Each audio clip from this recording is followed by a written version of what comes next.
दिया। मेरी जिंदगी बदल दी तुमने। ओ मेरी जिंदगी बदल दी तूने। आज के यजमान मेरी आज के यजमान से निवेदन करूंगा कि मंच पे आ जाए यजमान। ओ मेरी जिंदगी बदल दी आज के यजमान भैया वैसे जी शिवाकांत द्विवेदी भी आवाज परिवार मंच में आ जाए। ऐसा क्या था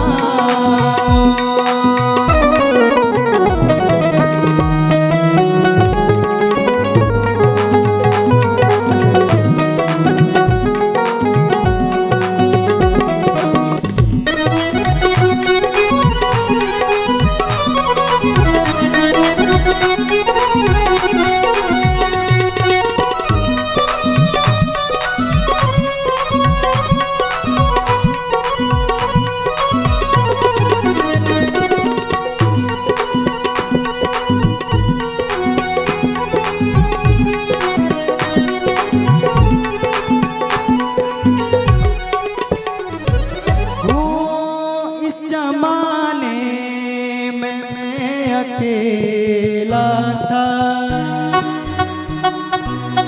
हरि ओम तत्सदा। ओम अपवित्रः पवित्रो वा सर्वावस्थांगतोऽपि वा यः स्मरेत पुण्डरीकाक्षं सावह्याभ्यन्तरशुचि हस्तौ प्रक्षाल्य तिराचम्य। ओम केशवाय नमः केशवः पुनातो। ओम माधवाय नमः माधवः पुनातो। ओम नारायणाय नमः नारायणः पुनातो। हस्तौ प्रक्षाल्य स्वस्ति भाले तिलकम्। आदित्यावशवो रुद्रः विश्वे देवा मरुद्गणः तिलकन्तुं प्रयक्षन्तुं धर्मकामार्थसिद्धये। ततः हस्ते पुष्पाक्षत गृहीत्वा श्रीपुराणपुरुषोत्तमाय ध्यानम्। ॐ करारविन्देन पदारविन्दम् मुखारविन्दे विनवेशयन्तं वटस्य पत्रस्य पुटे शयानं बालं मुकुन्दं मनसा स्मरामि। श्रीपुराणपुरुषोत्तमाय नमः। ध्यानार्थे पुष्पाक्षत समर्पयामि। अथ पूजनम्। हरिः ॐ मा सहस्रशीरेखा पुरुषः सहस्राक्षः सहस्रपातश्च भूमिगुं सर्वतस्पृथवात्यतिष्ठद्दशाङ्गुलं पुरुष एवेदगुं सर्वं जदभूतं जश्च भाव्यम् उतामृतत्वाशेषानो जदन्नेनातिरोहति एतावानस्य महिमातो जायाश्च पूर्वः पादोस्य पिशवा भूतानि त्रिपादस्यामृतं दिवि त्रिपादूर्ध्व उदयेत् पुरुषः पादो सेहा भवत् पुनः ततो विखवं विकरा मत्सासन न शनेऽभिः। धूपम् आग्रापयामि दीपं दर्शयामि जलेन शीतलीकरणं हस्तौ प्रक्षाल्यः अथ नैवेद्यं हरिः ॐ नाभ्या आशीदन्तरिक्षगं शिष्णोर्द्यौः समवर्तता पद्भ्यां भो मृदुसः श्रोत्रा तथा लोकान् कल्पयन् नैवेद्यं निवेदयामि। नैवेद्यान्ते आचमनीयं जलं समर्पयामि। नैवेद्ये द्रव्यदक्षिणां दक्षिणान्ते हस्ते पुष्पाक्षत गृहीत्वा कृष्णाय वासुदेवाय हरये परमात्मने प्रणतक्लेशनाशाय गोविन्दाय नमो नमः।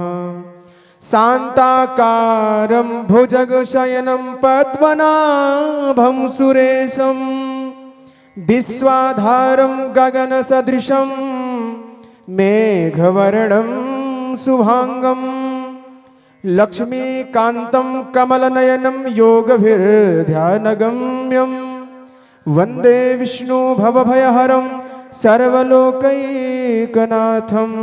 श्री पुराण पुरुषोत्तमाय नमः। प्रार्थना पूर्वकम नमस्कारान् समर्पयामि। बोलिए भागवत भगवान की जय। ततः हस्ते पुष्पाक्षतमादाय अखंडानंदबोधाय शिष्य संतापहारिणे सच्चिदानंद रूपाय तस्मै श्री गुरवे नमः। ध्यानमूलं गुरुर्मूर्तिः पूजामूलं गुरुर्पदम् मंत्रमूलं गुरुर्वाक्यं मोक्षमूलं गुरुकृपा। श्री सद्गुरुदेवाय नमः। ओम कस्तूरी तिलकं ललाटपटले वक्षस्थले कौस्तुभं नासाग्रे वरमौक्तिकं करतले वेणुकरे कंकणं सर्वांगे हरिचन्दनं सुललितं कंठे च मुक्तावली गोपश्री परिवेष्टितो विजयते गोपाल चूड़ामणि। बोले सद्गुरुदेव भगवान की, व्यास जी महाराज की जय। हेलो।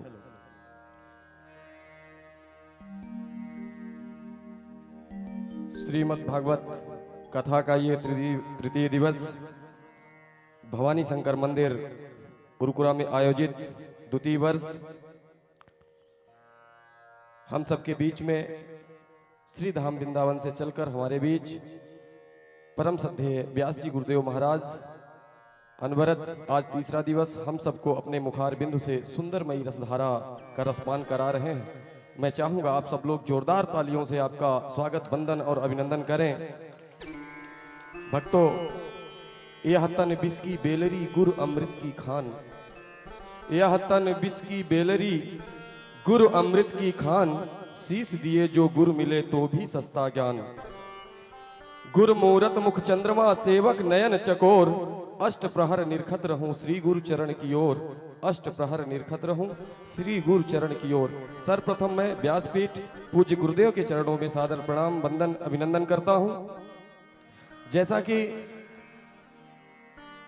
बहुत ही बढ़िया भजन से हम सबको अभी हमारे बिया ब्रिज बिहारी जी आप सबको आह्लादित कर रहे थे।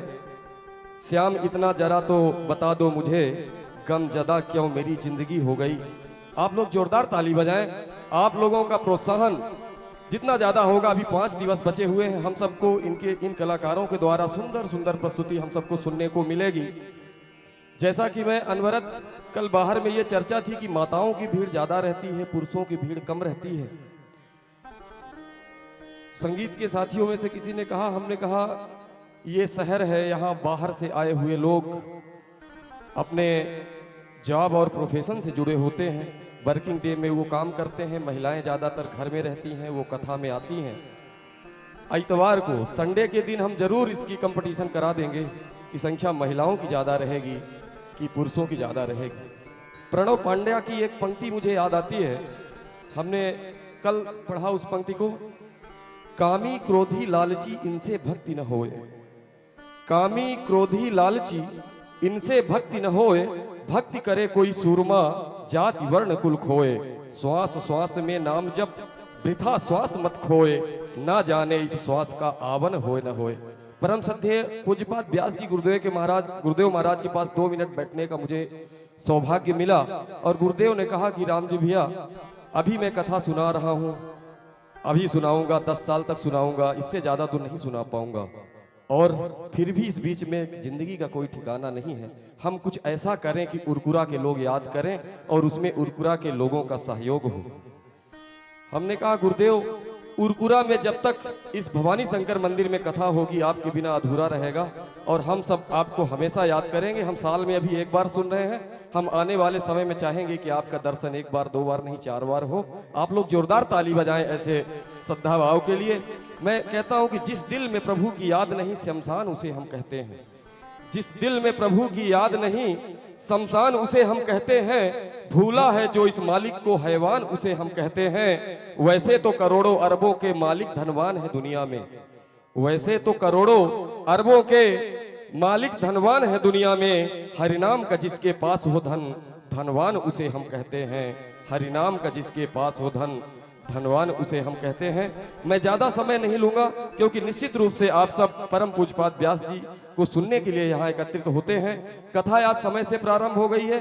पुनः मैं निवेदन करूंगा, जहां तक मेरी आवाज जा रही है, समस्त उरकुरा वासियों से कि जिनको भी आमंत्रण यदि नहीं भी मिला है तो वो समयाभाव समझकर आयोजक मंडल की ओर से आमंत्रण स्वीकार करें और कथा का लाभ उठाएं। मैं सीधे, जैसा कि प्रतिदिन की भांति हमारे कुछ अतिथि परम पूज्यपाद व्यास जी गुरुदेव महाराज से आशीर्वाद लेना चाहते हैं, मैं इस भाव के साथ आप सबको आमंत्रित करता हूं कि मानव भटक गया है पथ से, लोभ मोह में भूला है। मानव भटक गया है पथ से, लोभ मोह में भूला है। कोई पद में, कोई मद में, कोई धन में फूला है। गुरुवर हम सबको तेरे चरणों में देती मुक्ति दिखाई है। जिसने सच्चा किया समर्पण उसने सदगति पाई है। जिसने सच्चा किया समर्पण उसने सदगति पाई है। इसी श्रद्धा भाव के साथ मैं आमंत्रित करता हूं, सम्मानित श्री गंगा प्रसाद जी हमारे बीच में हैं। आप आए, परम पूज्यपाद व्यास जी गुरुदेव महाराज से आशीर्वाद प्राप्त करें। सम्मानित श्री त्रिवेणी प्रसाद मिश्रा जी, सम्मानित श्री रविंद्र सिंह जी, सम्मानित श्री जितेंद्र दुबे जी, श्री सत्यनारायण वर्मा जी, सम्मानित श्री प्रभुराम साहू जी, श्री राकेश तिवारी जी और सम्मानित श्री मदन मोहन मिश्रा जी। आप बॉम्बे से चलकर यहाँ पधारे हैं। बड़े सम्मान के साथ मैं आपको आमंत्रित करता हूँ, परम पूज्यपाद व्यास जी महाराज से आशीर्वाद प्राप्त करें। आज हमारे बीच में अपने श्रद्धा भाव के साथ हमारे भाई ओम प्रकाश सोनी जी आज के प्रसाद में अपना उपस्थिति दर्ज कराया। इन्होंने 4 पेटी संतरा इन्होंने प्रसाद रूप में यहाँ दिया है। आयोजक मंडल की ओर से आपका बहुत बहुत आपका आभार, बहुत बहुत साधुवाद।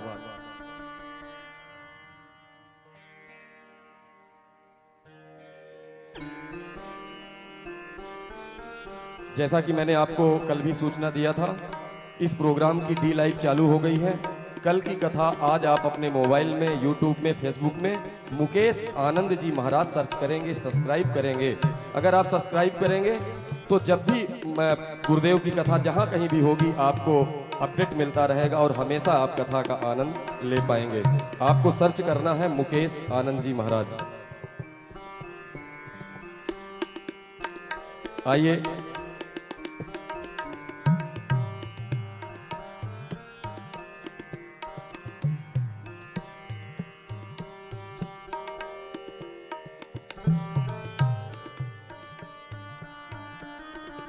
हमारे भवानी शंकर मंदिर के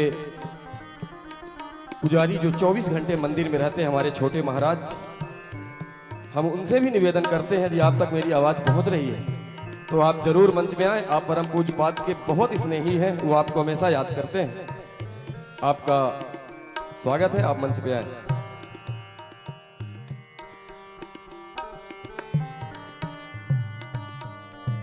आप छोटे महाराज जी के लिए आप सब जोरदार ताली बजाएं। आप हमेशा प्रभु की सेवा में लिप्त रहते हैं।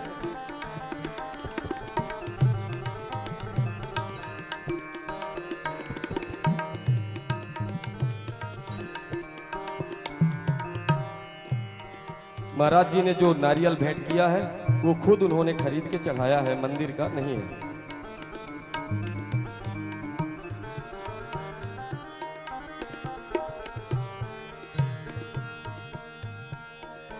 आइए सीधा व्यासपीठ पे चलते हैं इस निवेदन के साथ कि गुरुदेव भक्ति का अमृत पिला दीजिए। गुरुदेव भक्ति का अमृत पिला दीजिए, प्यास मन की सदा को मिटा दीजिए। गुरुदेव भक्ति का अमृत पिला दीजिए, प्यास मन की सदा को मिटा दीजिए। वासना कामना का न चक्कर रहे, प्रेम सागर में सबको डुबो दीजिए, प्रेम सागर में सबको डुबो दीजिए। आइए सीधा चलते हैं व्यासपीठ पे। जय श्री कृष्ण।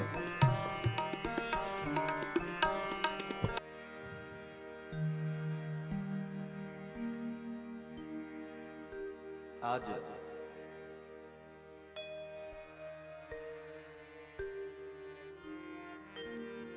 माता आदिशक्ति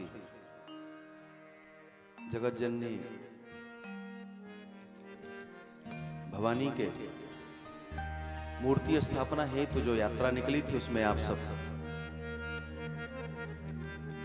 सम्मिलित रही और उस कारण से थोड़ा सा विलंब भी हुआ आने में और कुछ थकावट भी हो गई होगी। हो गई है?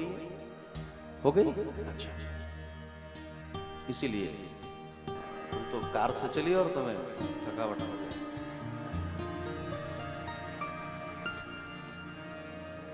तो चाह करके भी हम लोग समय पर, कल जैसा नहीं हो रहा, अभी आप सेट करिए, बिल्कुल ताकत ना लगानी पड़े, कल जैसा कर लो भैया। हाँ, आज ये तय किया गया था कि 2:30 पर हम आ जाएंगे यहाँ, तो 3 से कथा प्रारंभ हो जाएगी और 3:30 के बाद आए हैं तो 4 बज गया और कथा 1 दिन विलंब से चल रही है। तो आज थोड़ा जांत तेज चलाना चक्की को, और चक्की दोनों तरफ है, आपके तरफ भी जाती है, एक तरफ एक बार मेरी ओर से। तो आप लोग तैयार हैं? मेहनत करेंगे पक्का? आप लोग भी करेंगे भैया? तो पीछे बैठ कर कभी मेहनत तो हुई नहीं, आगे आना पड़ेगा उसके लिए। पीछे बैठे रहेंगे तो फिर आनंद नहीं आएगा। आगे आइए, हाँ, तभी चक्की चलेगी। पीछे तो हम ही हैं। आइए आइए, हाँ, आ जाइए, आगे आगे।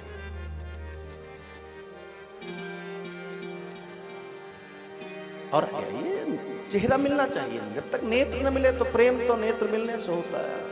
आगे आइए, आप लोग अच्छे भी हैं देखने में भी, तभी सुंदर है, सब ठीक है।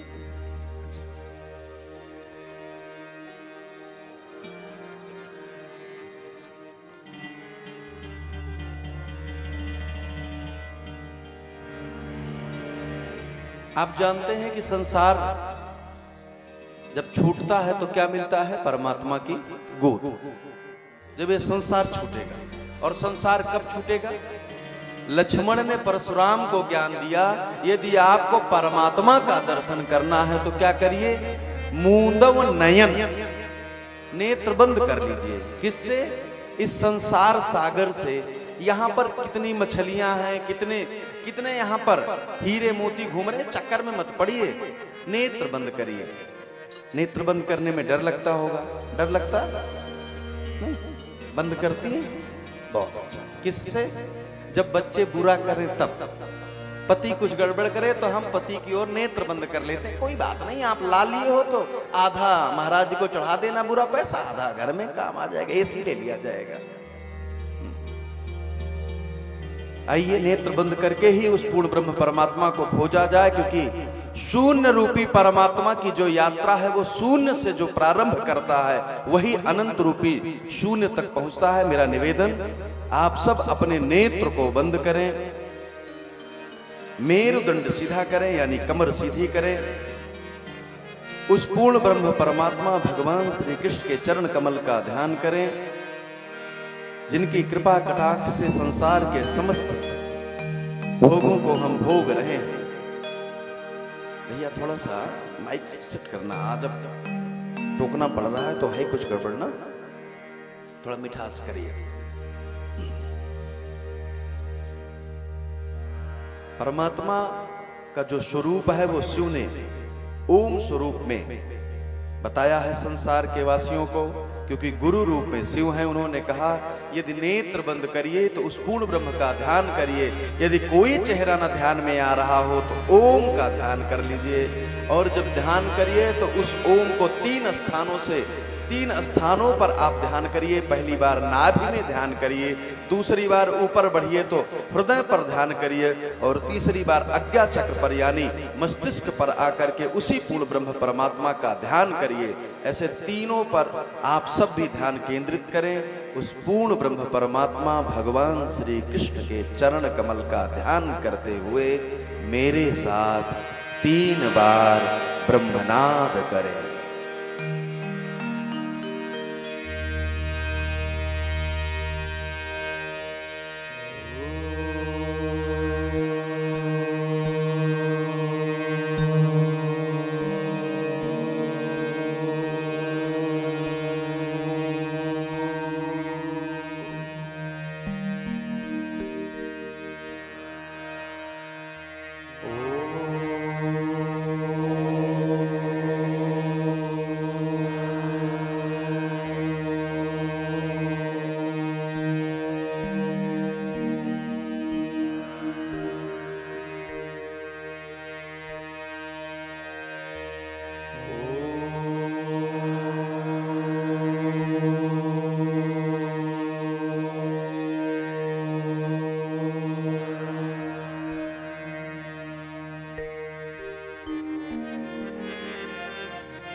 भगवान श्री कृष्ण के चरण कमल में मंत्र रूपी पुष्पांजलि समर्पित करें। सच्चिदानंद रूपाय विश्वोत्पत्त्यादि हेतवे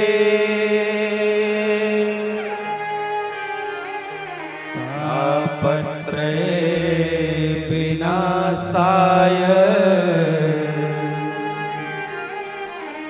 श्री कृष्णाय वयं नुमः।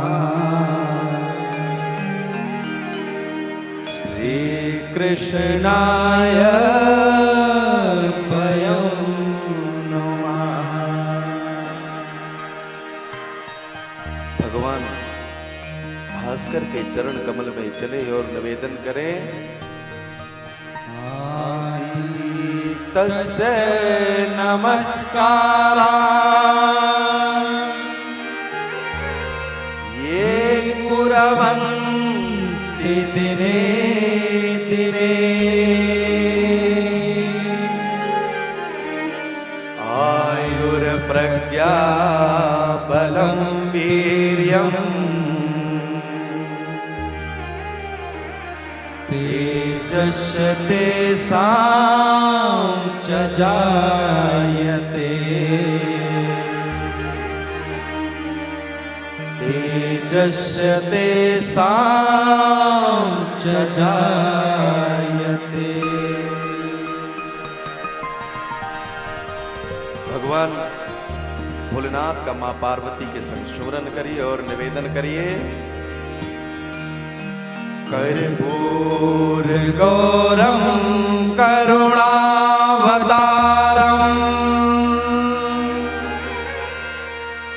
संसार सारम भुजगेन्द्रहारम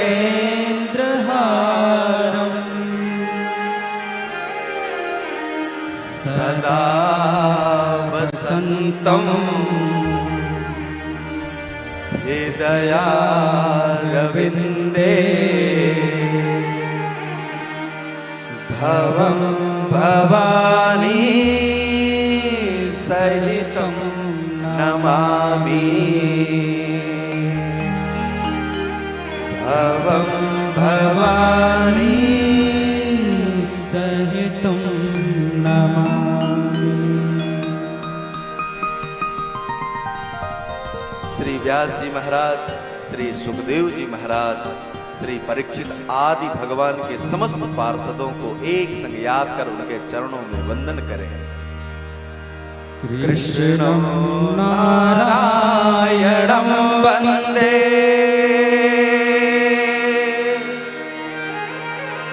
कृष्णं वन्दे प्रजाप्रियम्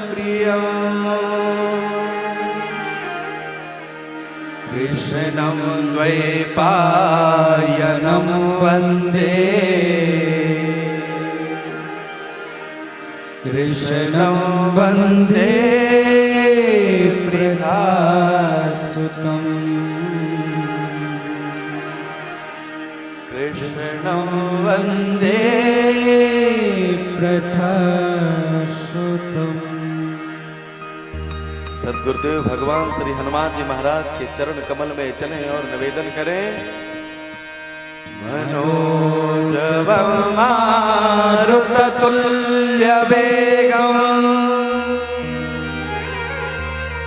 जितेन्द्रियं बुद्धिमतां वरिष्ठम् वातात्मजं वानरयोधमुख्यम्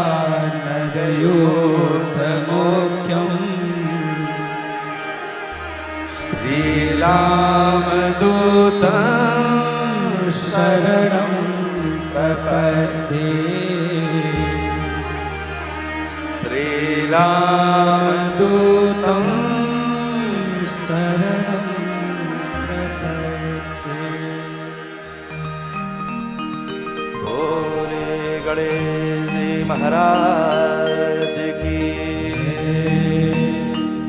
सरस्वती मैया की,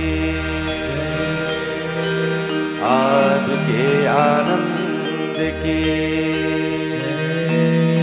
सब संतन की, सब देवन की। श्रीमद्भागवत महापुराण की, श्री व्यास सुखदेव जी महाराज की, श्री सद्गुरुदेव भगवान की, श्री अयोध्या धाम की, श्री कनक बिहारी लाल की, श्री वृंदावन धाम की, राधा वल्लभ सरकार की, तीन लोक से न्यारी मथुरा नगरी की, राधा रानी सरकार की, गंगा यमुना सरयू मैया की, सई गोमती मैया की, भवानी शंकर भगवान की, काशी विश्वनाथ महादेव की, नमः पार्वती पतये हर हर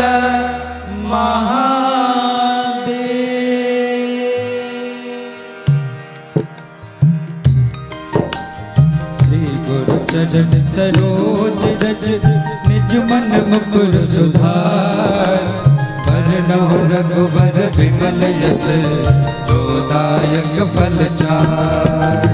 बोधहीन तनु जानकी सुमिरौ पवन कुमार, बल बुद्धि विद्या देहु मोहि हरहु कलेश विकार।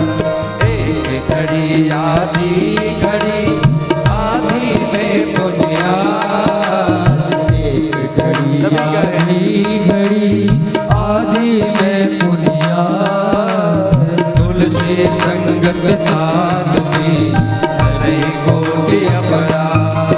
श्री राधा मेरी स्वामिनी मैं राधे को दास, श्री राधा मेरी स्वामिनी राधे को दास।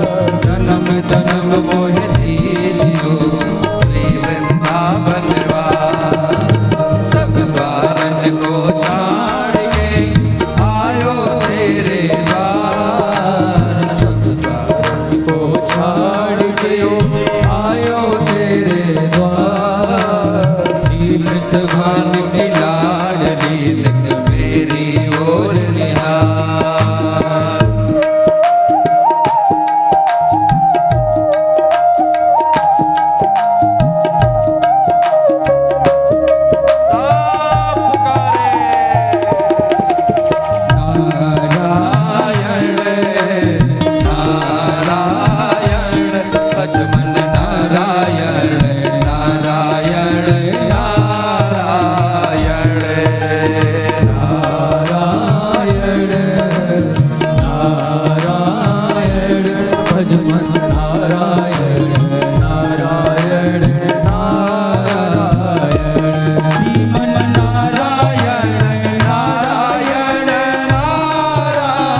जय जय श्री राधे।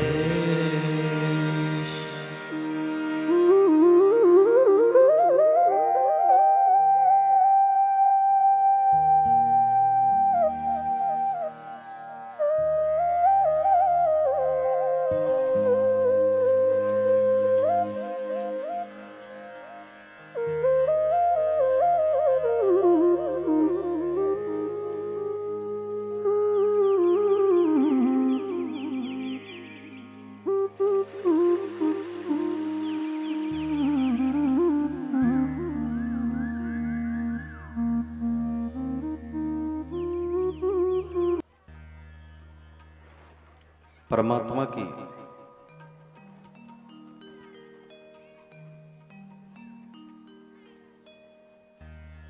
इस परम मनोहर कथा में पधारे आप सभी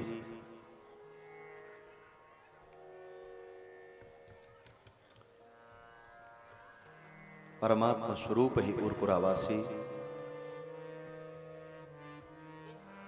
क्षेत्र की समस्त श्रद्धामयी माताएं, बहनें, मंच पर संगीत के बंधु, विप्र समाज, आप सभी को जो जो इस पावन कथा में अपनी सहभागिता लिया है, उन सभी को व्यासपीठ से सादर प्रणाम है। आप सबको सादर वंदन है। आज भगवान शिव के सबसे प्रिय क्षेत्र से कोई आया है।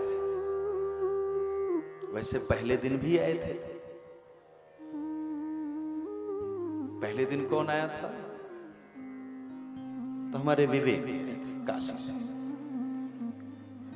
लेकिन जानते हैं भगवान शिव को महा शब्द बहुत प्रिय। जहां पर महा लग जाता है वो शिव का प्रिय स्थान हो जाता है। जैसे महानदी, क्योंकि वो स्वयं देवों के देव महादेव है। इसीलिए आज भगवान शिव ने अपना प्रतिनिधि जो बनाया है तीसरे दिन की कथा में, वो त्र्यंबकेश्वर स्वयं तीसरे दिन त्र्यंबकेश्वर अपना प्रतिनिधि बनाकर महाराष्ट्र से जो भेजा है, वो आदरणीय मुन्ना जी को भेजा है।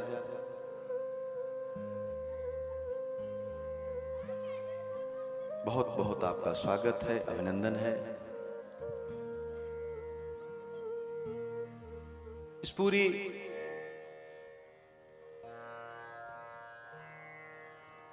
कथा में अपने तन मन धन तीनों को समर्पित कर रहे ऐसे बहुत सारे श्रेष्ठ कार्यकर्ता लगे। आज तो मुझे लगता है प्रातः से ही बेचारे सब कार्यक्रमों में कार्यक्रम कार्यक्रम पर माताओं, बंधुओं, कहीं न कहीं तो हम पैदा होते ही होते, किसी न किसी के घर में पैदा होते। सोचिए, मैं पिछले कोरोना काल में याद कर रहा था अभी कि हम सबको तो भोजन मिल गया होगा कहीं न कहीं से। मांगने वाले भी हो सकता है आसपास कोई काम कर लिए हो, क्योंकि आज तक आपके घर पर आते थे तो उनका परिचय था। लेकिन सोचिए, जो स्टेशन पर रहते हैं झुग्गी बना करके, और ट्रेनें बंद हो गई थी, जिनके बच्चे ट्रेन के यात्रियों से हाथ जोड़ करके मांगते थे बाबूजी कुछ खाने को दे दो, वो कहां गए होंगे? कहां गए होंगे?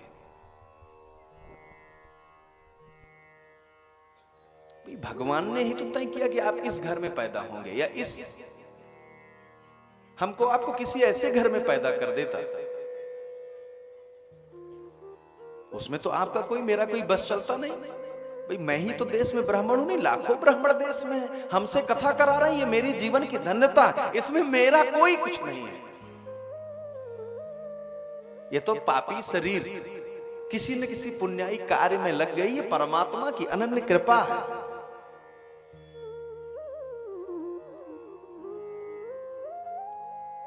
माताओं, बंधुओं, यदि घर में कोई एक भक्त हो जाए, जैसे ध्रुव की कथा पिछली बार भी राम कथा में सुनाई गई थी इसी भागवत जी से, अपने यहां भी कल आएगी। दिन तो आज ही था लेकिन कल आएगी।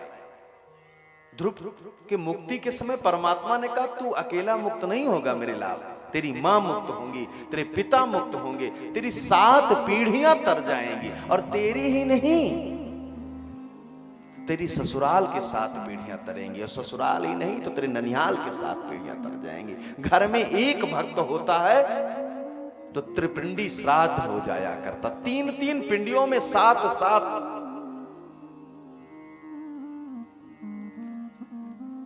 परिवार के पूर्वज तर जाते हैं। केवट क्या करता था? केवट सोचिए, मछली भात खाता रहा होगा, नदी के तट पर था,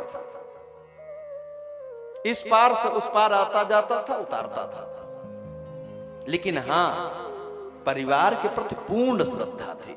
आपने जिस काम को दिया है उस काम को मैं ठीक करता हूं। बच्चा पालना, परिवार पालना, रात दिन खाऊं कुछ भी लेकिन परमात्मा का भजन गाता हूं, जैसा भी हूं, लेकिन मैं शाम को हमारा पूरा परिवार बैठ जाता है, 2 मिनट के लिए हम भजन गाते हैं। हम अकेले कभी नहीं, हम परिवार के साथ गाते हैं। अकेले तो उनको याद करके रोते हैं। इसीलिए तो जब परमात्मा सामने आ गए तो अकेला चरण नहीं धोया, दौड़ कर चला गया, पानी कठौता भरी ले आवा, अकेला नहीं पत्नी के संग आ गया। केवट के कारण पत्नी भी तर गई, और पत्नी नहीं तो आप सहित परिवार, यानी पत्नी नहीं थी परिवार में, बच्चे थे। स्वयं कह रहा है यही घाटी से थोड़ी की दूरी यहां कटिलो जल था दिखई हूं जो, पर से पग धूरी तरई तरनी घरनी घर क्यों सब जइयो।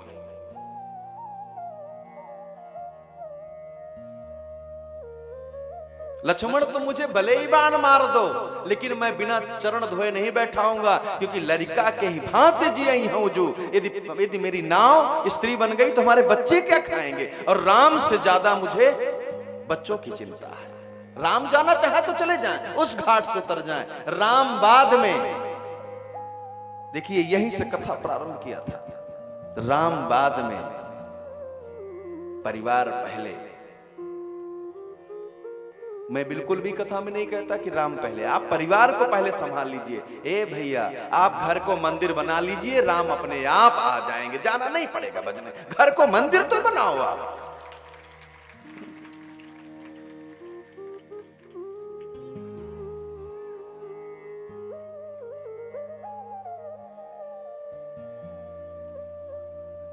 तो सोचिए, जब परिवार में एक व्यक्ति रहता है तो परिवार तर जाता है, और समाज में यदि 2-4 व्यक्ति हो जाते हैं तब।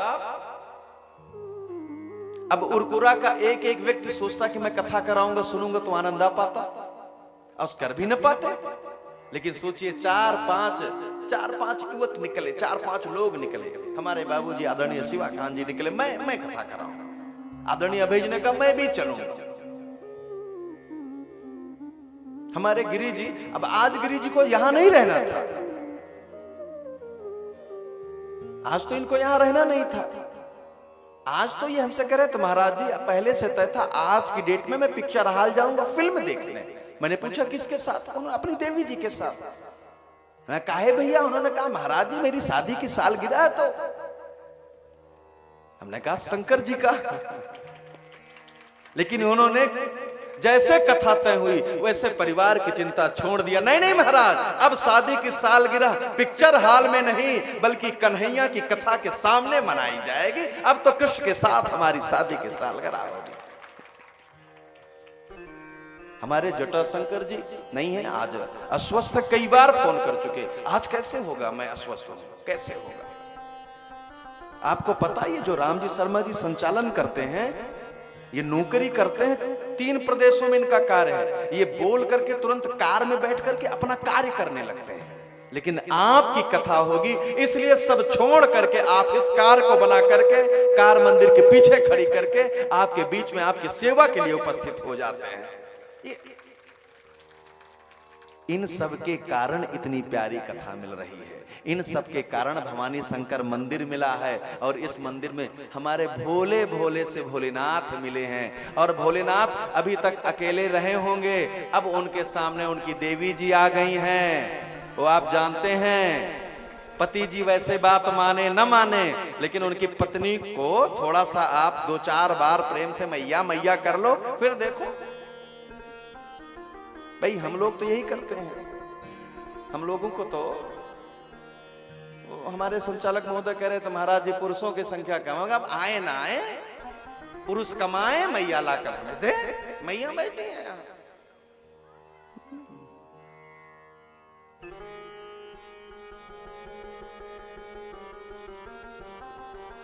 तो ऐसे समस्त कार्यकर्ताओं के लिए मेरे निवेदन है आप सभी से। पीछे संतोष जी महाराज कई विप्रों को लेकर बैठे हैं। हमारे छोटू जी महाराज लगातार बैठकर पाठ कर रहे हैं। उनसे पूछा गया भैया पाठ क्या कर रहे हैं? उन्होंने कहा महाराज इसलिए शंकर जी के पास बैठा हूं, न जाने कब भांग खा ले, गड़बड़ कर जाए कथा में, तो महाराज जी 7 दिन इनको हम भांग नहीं खाने देंगे। इनका इतना पाठ करेंगे, इतना पाठ करेंगे, ये सदियों चौकसी बनाए रखे और कुरान कोई अंदर न प्रवेश होने पाएगा।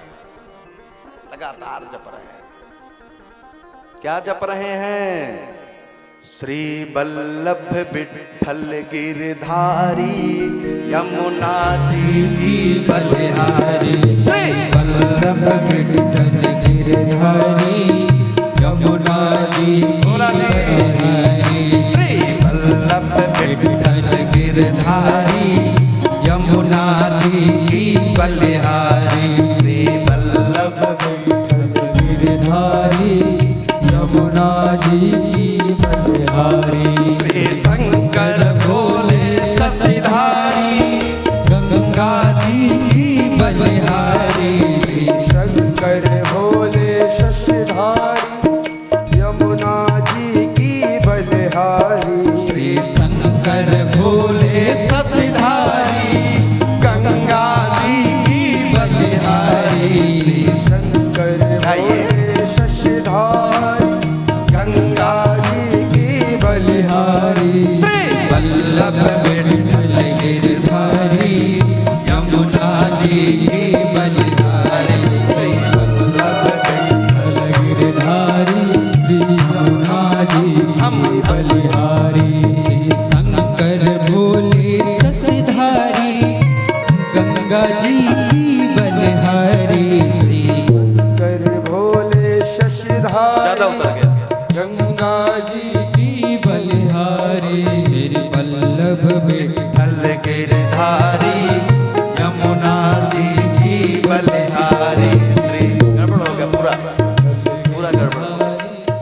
यमुना जी की बलिहारी। श्री वल्लभ विठ्ठल गिरधारी यमुना जी की पूरा उठाइए।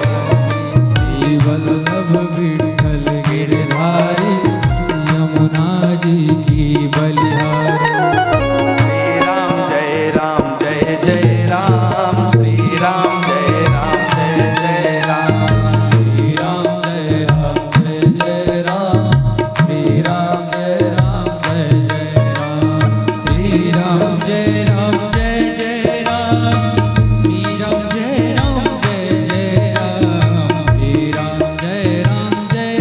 राम। श्री राम जय जय राम।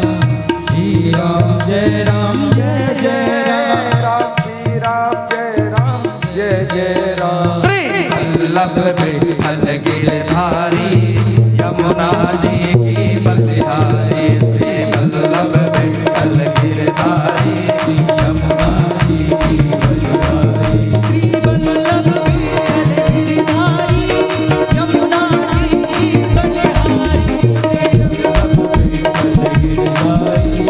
यमुना जी की बलिहारी। श्री वल्लभ विठ्ठल गिरधारी यमुना जी की बलिहारी। श्री वल्लभ विठ्ठल गिरधारी यमुना जी की बलिहारी। बोलिए बांके बिहारी लाल की।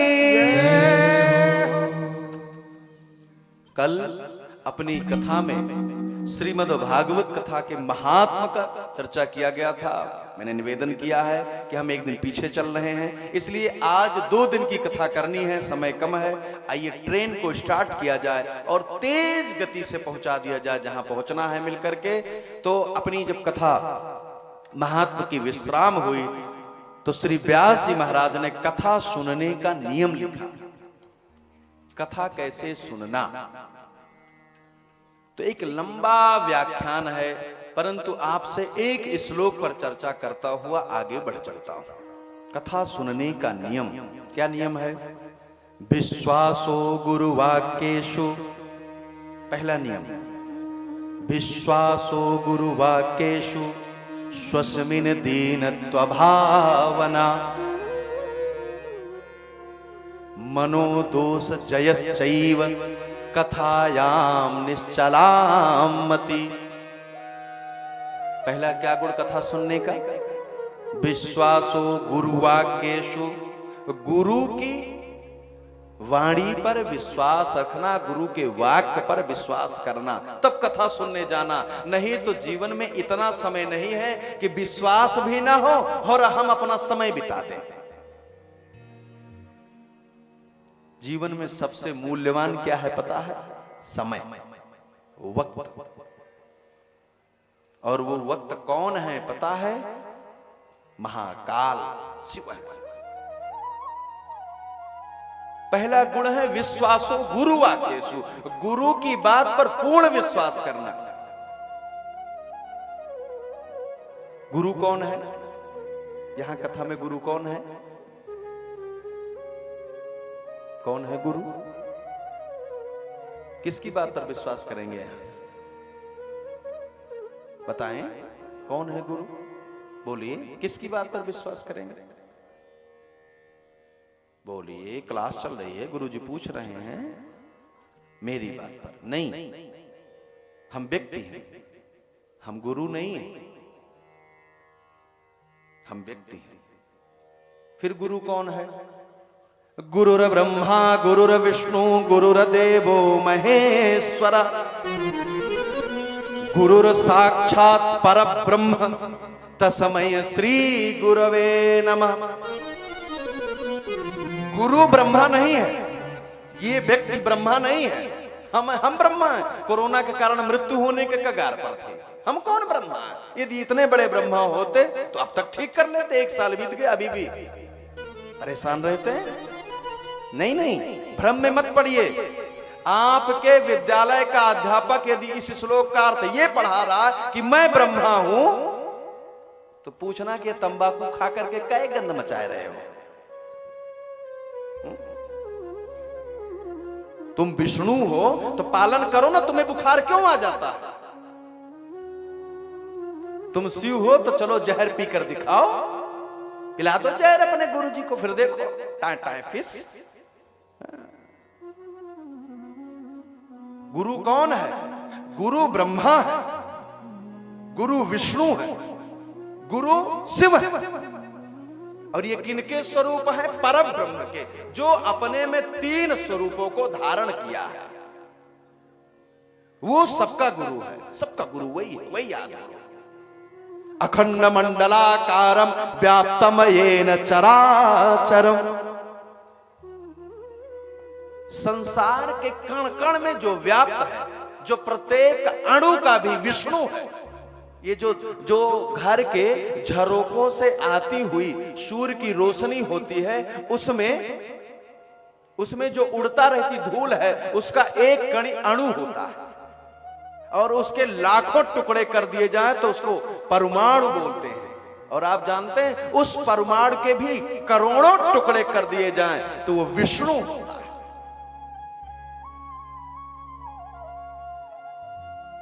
अखंड मंडलाकारम व्याप्तम येन चराचरम तत्पदम दर्शितम मेन तस्मै श्री गुरुवे नमः। यानी परमात्मा गुरु है। तो परमात्मा को हमने अपने नेत्रों से तो देखा नहीं अभी तक, इतनी बड़ी मेरी औकात नहीं हो पाई। और एक बड़े मजे की बात, जिसने उसको देख लिया वो यहां बचा नहीं, उनके धाम पहुंच गया। ये बड़े मजे की बात है। जिसने उनका दर्शन कर लिया वो उनके धाम। तो हम उनका एक चित्र खींचते, कहां से पाए? उन्होंने स्वयं अपने शब्दों में अपना गुणगान किया। कहां किया? तो वेदों में किया। वेदों में भी नेत नेत कहकर जिनको पुकारा गया। तो वेद क्या है? वो भगवान के प्रतिनिधि हैं, यानी मेरी दृष्टि में भगवान जैसे हैं। वेद क्या है? भगवान। पहला हमारे भगवान कौन हो गए? परब्रह्म। दूसरे भगवान कौन हो गए? तो तीन स्वरूपों में जो विभक्त हुए। उनके बाद वेद आया और वेदों से उपनिषद बनाए गए, उपनिषदों से पुराण बनाया गया और 18 पुराण में से एक पुराण श्रीमद् भागवत क्या है? वो हमारा गुरु है। भागवत जी क्या है? गुरु। इसमें जो लिखा गया है वो गुरु शब्द है, वो वाक्य गुरु वाक्य है। मैं तो इस शास्त्र को पढ़ाने वाला शास्त्री हूं। हो सकता है कि कई बार इनकी परिभाषा अपनी बुद्धि के आधार पर देने लगूं, और जब गुरु, जिनको आप गुरु मान लेते हैं क्योंकि हम इनकी बात कहते हैं, तो जो इनके प्रति आपकी श्रद्धा है, इनकी बात आप मेरे श्रीमुख से सुनते हैं, इसलिए मुझ पर भी गुरु जैसी श्रद्धा हो जाती है। लेकिन ए देशवासियों, जब कभी शास्त्री शास्त्र को छोड़कर बात करने लगे, जब कभी कोई गुरु तत्व को छोड़कर बात करे, तो ऐसे गुरु को छोड़ देना चाहिए। नए गुरु की तलाश में दौड़ पड़ना चाहिए। हमारा नया गुरु, हमारे यहां तो गुरु छोड़ने और नए गुरु बनाने की भी परंपरा। याज्ञवल्क्य ऋषि ने अपने गुरु को छोड़कर दूसरा गुरु बनाया था। दत्तात्रेय महाराज ने 24 गुरु बना डाले थे जीवन में।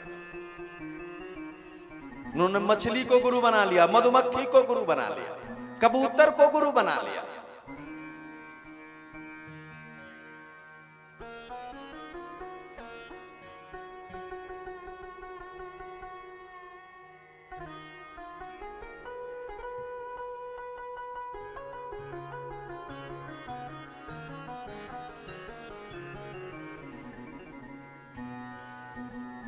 आइए, क्योंकि हम लोग चर्चा कर रहे हैं विश्वासो गुरु वाक्येषु की, तो ध्यान में आए गुरु कौन है? हमारे वेद वाक्य गुरु। दूसरा क्या गुण है? विश्वासो गुरु वाक्येषु स्वस्मिन् दीनत्व भावना। सुनने वाले को दीन भाव रखना चाहिए। दीन पर कृपा करते हैं दयाल। जब हम दीन नहीं, जब हम माला माल है, तो लेंगे क्या? माता सीता को रावण छू पाया था। माता सीता इतने दिन रही वहां, भोजन के लिए उनको तड़प हुई। हनुमान जी ने देखा था तो जो साड़ी पहने थी वो साड़ी इतनी तेज चमक रही थी माता सीता की, हनुमान जी के नेत्र बार बार चकाचौंध हो जा रहा था।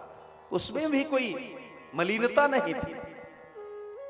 माता सीता को क्या जरूरत थी वो अपने को दीन कहने की? क्योंकि उनको पता है जब हम दीन बनेंगे तभी कोई दयाल हम पर कृपा करेगा। माता सीता ने क्या संदेशा भेजा था, याद है? दीन दयाल बिरध सम भारी, दीन दयाल बिरध सम भारी, हरहु नाथ माम संकट भारी, हरहु नाथ माम संकट भारी, मंगल भवन अमंगल हारी, मंगल भवन अमंगल हारी, प्रभु सुदशरथ अजिर बिहारी, प्रभु सुदशरथ अजिर बिहारी। अपने को दीन माता सीता ने कहा है। आप भी कहते हैं कब? जब किसी से माल लेना रहता, भैया बड़ी गरीबी आ गई। जब तक गरीबी का अनुभव नहीं होगा तब तक आप किसी से मांग नहीं सकते हैं। इसलिए परमात्मा के सामने दीन भाव बनकर बैठना। विश्वासो गुरु वाकेशु स्वस्मिन दीनत्व भावना और मनोदोष जयस चैव, मन के दोषों पर जय करिए। जो मन में दोष चल रहे हो उनको पकड़िए। काम न प्रवेश हो। 7 दिन जब कथा सुने तो काम ना आए, क्रोध ना आए, लोभ में मन न जाए। काम क्रोध मद लोभ सब नाथ नरक कई पंथ, ये नहीं आने चाहिए। घर में भी जाइए तो जब तक कथा सुन रहे तब तक प्रेम से हंसते रहिए, मुस्कुराते रहिए, क्योंकि बंसी बजाने वाले कन्हैया की कथा चल रही, जो हर समय हंसता मुस्कुराता रहता, बंसी बजाता रहता। मुस्कुराइए बहन जी, बहुत अच्छा। आप भी मुस्कुराओ भैया, बनाते रहो, सेट करते रहो, मुस्कुराते रहो। हाँ, लेकिन पुड़िया नहीं खाए रहेंगे तभी मुस्कुरा पाएंगे। नहीं खाते नहीं, बहुत अच्छा। हाँ, स्वस्मिन दीनत्व भावना मनोदोष जयश्चैव कथायाम निश्चलाम मति। मति किसे कहते पता? मति मन बुद्धि चित्त। मति माने किसी वस्तु से ऐसे लगे रहें जैसे माँ अपने छोटे से बच्चे को नहला धुला करके पालने में लिटा देती है, उसको निप्पल से दूध पिला देती है, हाथों में गुनगुना दे देती है, ऊपर से एक गुब्बारा टांग देती है और उसको छोड़ करके वो फिर अपना काम करने लगती है। भजन भी गाती है, रोटी भी बनाती है, आटा गूंथती है, लेकिन उसकी बुद्धि कहाँ रहती, मति कहाँ रहती है? बच्चे। वैसे यहां से जाएंगे आप, अपने घर जरूर जाइए, सारा काम करिए, लेकिन मति कहां रहे? जो कथा सुना था वहां रहे। कैसे आत्मदेव? देखिए, आत्मदेव जैसा वेद विशारद ब्राह्मण का भी ऐसा हो सकता है, मेरे साथ कैसे नहीं होगा? कैसे धुंधली ने अपने बेटे को कितना बुरा बना दिया कि पूरा परिवार विनाश हो गया। ये सोचना। कथायाम निश्चलाम मति। वैसे विलंब बहुत हो रहा, लेकिन एक राजा की घटना है। एक राजा ने एक व्यास जी से कहा, महाराज मुझे भागवत जी सुना दो और ऐसा सुनाना कि आनंद हो जाए, तो मैं आपको आधा राज दे दूंगा। व्यास जी को लगा इतना माल मिल जाएगा एक ही साथ। कथा सुनाई 7 दिन लग करके। 7 दिन कथा हो गई तो विश्राम का समय जब दक्षिणा मिलने लगी तो उन्होंने देखा राजा साहब ने केवल 101 रुपए चढ़ाए। बड़े नाराज। उन्होंने कहा, तुमने कहा था आधा राज दे दूंगा, यहाँ केवल 101 रुपए। स्टाम्प कहा गया आधे राज्य का। राजा ने कहा, मजा नहीं आया आपसे सुनने में, आपसे सुनने में कथा मजा आनंद नहीं आया, इसलिए नहीं दूंगा। उस ब्राह्मण ने कहा, बड़े दुष्ट राजा हैं, आप जो बात कहे आप माने क्यों नहीं? राजा ने कहा, देखो भाई, यदि मैं गलत हूं तो आइए किसी दूसरे संत के पास चला जाए। एक वृंदावन से संत चले जा रहे तो उनके सामने दोनों खड़े हो गए जाकर, महाराज ये व्यास जी महाराज ने हमको कथा सुनाई है, मैंने कथा सुना, मैंने कहा था आधा राज दूंगा, लेकिन मैं इनको आधा राज नहीं दे रहा हूं। ये देखिए नाराज है हमसे और मैं नहीं दे रहा हूं। क्यों नहीं दे रहे? मुझे आनंद नहीं आया। संत हंसे। राजा ने पूछा, हंस क्यों रहे हो? उन्होंने कहा, इनके जैसा वक्ता होगा और आप जैसा श्रोता होगा तो निश्चित ही कथा में आनंद नहीं आएगा। राजा ने कहा, मतलब? महाराज ने कहा, भैया कथा सुनना और सुनाने का नियम है। सुनाने वाला इतना त्यागी हो कि बैठ करके कथा व्यास पर बैठ करके दक्षिणा पर ध्यान ना आए, क्या मिलेगा? वो भी भगवान को भज रहा है। और जो श्रोता हो वो, राजा ने कहा श्रोता, संत ने कहा तूने दीक्षा लिया है राम नाम की, कृष्ण नाम की? राजा ने कहा नहीं। उन्होंने कहा, जब तू दीक्षित नहीं, जिसको तू भजता नहीं, उसकी कथा तुझे अच्छी कैसे लगेगी? कथा तो प्रियतम की भी अच्छी लगती है, उन्हीं की अच्छी लगती है। यदि किसी माँ को प्रसन्न करना हो तो कोई कथा मत सुनाओ, केवल इनके बेटे का जय जयगान कर दीजिए, बस देखिए प्रसन्नता। अरे आपका बेटा, आपका बेटा, आपका बेटा, आपका पति जैसा दुनिया में कोई, आपके भाई जैसा कोई भाई नहीं। फिर माताओं को देखिए, कथा सुनने का नियम है, हमको हमारी जो लगन है वो लगी रहनी चाहिए उस प्रियतम से जिसकी कथा सुन रहे हैं। हमारी दीक्षा हुई रहनी चाहिए। दीक्षा माने, मेरा कहने का तात्पर्य यह नहीं कि आप कंठे पहन लो किसी गुरु से, राम नाम ले लो, लेकिन अपने मन की दीक्षा होनी चाहिए, अपने मन का संस्कार होना चाहिए। दीक्षा क्या है? लगाम है। तो दूसरे को मत दीजिए अपनी लगाम, आप स्वयं पकड़े रहिए।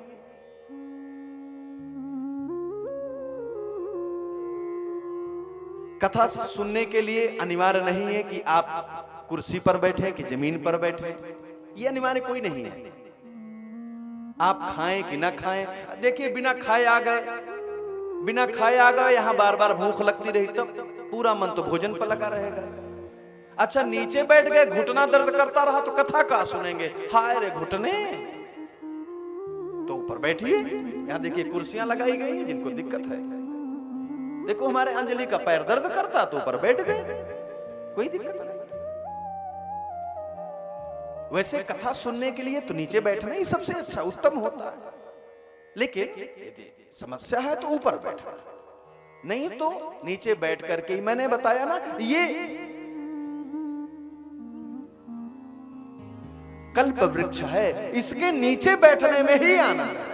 कल्प वृक्ष के नीचे बैठकर जो इच्छा करी हो मन माही, जो मन में इच्छा करेंगे वही पूर्ति हो जाएगी, ऐसा श्रीमद् भागवत कथा है।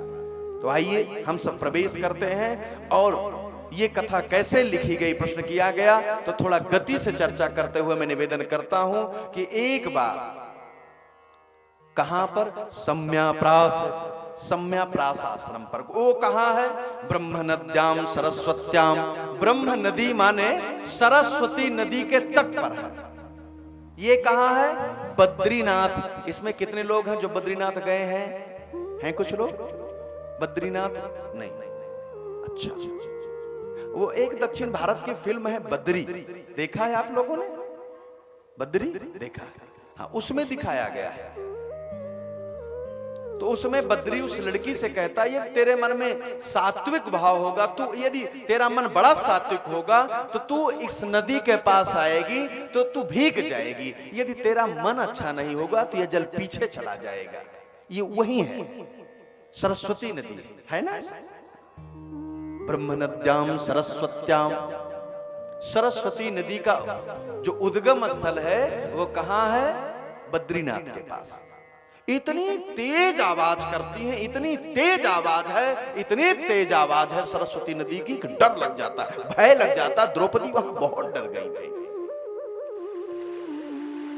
जिस समय इस पार से उस पार पांचों पांडव द्रौपदी संग जा रहे थे, द्रौपदी डरकर नहीं जा पा रही थी, तो भीम ने उठाकर एक शिला रख दिया था। उसी शिला से आज भी हम लोग उस पार जाते हैं। जब उस पार जाते हैं तो वहीं पर वो आश्रम पाया जाता है जिसका नाम सम्याप्रास आश्रम है। वहां कौन रहते हैं? तो वहां द्वैपायन भगवान श्री कृष्ण यानी व्यास जी महाराज निवास किया करते हैं अपने अनेकानेक शिष्यों के संग। नारायणं नमस्कृत्यं नरम चैव नरोत्तमं देवीं सरस्वतीं व्यासं ततो जयमुदीरये। भगवान नर नारायण का जहां वास है, नारायणं नमस्कृत्यं नरम चैव नरोत्तमं, बद्रीनाथ में भगवान व्यास जी महाराज बैठे हैं। और एक बड़े मजे की बात है, आज बैठे हैं तो मन बड़ा परेशान है, बहुत परेशान है मन बहुत परेशान हुआ तो नारद जी महाराज अचानक उनके सामने आ गए। और जब सामने नारद जी आए, अपना करतल बजाए, जैसे बजाए वैसे व्यास जी को झटका लगा, नेत्र खुला। जब नेत्र खुला तो सामने उनके पर बाबा दिखे। नारद जी कौन है? व्यास जी के पर बाबा, माने ब्रह्मा जी के बेटे नारद जी हैं और ब्रह्मा जी के बेटे ही वशिष्ठ हैं। वशिष्ठ के बेटे का नाम था शक्ति, शक्ति का बेटा था उसका नाम था पाराशर, और पाराशर के बेटे व्यास जी हैं। इसलिए पर बाबा आए तो खड़े होकर स्वागत किया। स्वागत है बाबा, आपका स्वागत है। सामने बैठाया और बैठा करके कहते हैं, हे बाबा, आज मेरा मन बहुत आंदोलित है, बहुत परेशान है। क्यों परेशान है? उन्होंने कहा एक बड़ी समस्या है। क्या? मैं वैसे तो ब्रह्म विद्या का जानकार हूं, मेरे अंदर ब्रह्म तेज है, लेकिन फिर भी न जाने क्यों मन ब्रह्म से कट जा रहा है, बार बार टूट जा रहा है, बार बार। ब्रह्म वर्चस्व सप्तम। उन्होंने कहा मैं ब्रह्म का जानकार हूं। नारद जी ने कहा, अच्छा, तू किस ब्रह्म का जानकार है? इन्होंने कहा, मैं निराकार परमात्मा को मानता हूं, मैं आकार युक्त को नहीं जानता हूं। इसीलिए अभी तक मैंने 17 पुराण लिखे हैं, और 17 पुराणों का जो हीरो बनाया है वो अलग अलग बनाया है। किसी में शिव पुराण है तो शंकर जी हैं, गणेश जी का है तो गणेश जी हैं, सभी के अलग अलग है। नारद जी ने कहा, अभी तक तूने तो परमात्मा का गुणगान ठीक से किया ही नहीं। अरे किसी एक को तो नायक बना जीवन का, कहां कहां भटकेगा। व्यास जी ने कहा, सबसे अंत में महाभारत मैंने लिखा है। नारद जी ने कहा, महाभारत लिखा भी तो महाभारत का नायक तो तूने अर्जुन को बना दिया। नारद जी ने तब एक घटना बताई अपने पुराने जीवन की। पूर्व जन्म में मैं ऐसा था, मैं एक दासी पुत्र था। दासी के मेरी माँ, मेरे पिता नहीं थे, मैं दासी पुत्र था, 5 साल का था। एक गांव में रहा करता था। एक जमींदार के घर मेरी मैया काम करती थी। एक बार कुछ साधुओं की टोली आई मेरे गांव में। चतुर्मास का समय था, साधु सभी उसी गांव में रुक गए, और जो जमींदार थे मेरी माँ को साधु की सेवा में लगा दिया। जब साधु की सेवा में माँ चली गई तो मैं भी चला गया। मैं तो 5 साल का बच्चा था, मैं माँ के साथ जाता था, जिन सेठ के घर जाता था, जो बचा खुचा रहता था वो खाता था। इधर जब बाबा के घर गया तो मेरी माँ ने मुझे बाबा के पास बिठा दिया, और बाबा के पास बचा खुचा नहीं, बल्कि जब कोई संत के पास जाता वो तो काजू पिस्ता बादाम लेकर जाता। मैं बाबाओं को देखिए कितने हट्टे कट्टे, भाई आप लोग इतना खिलाते हैं।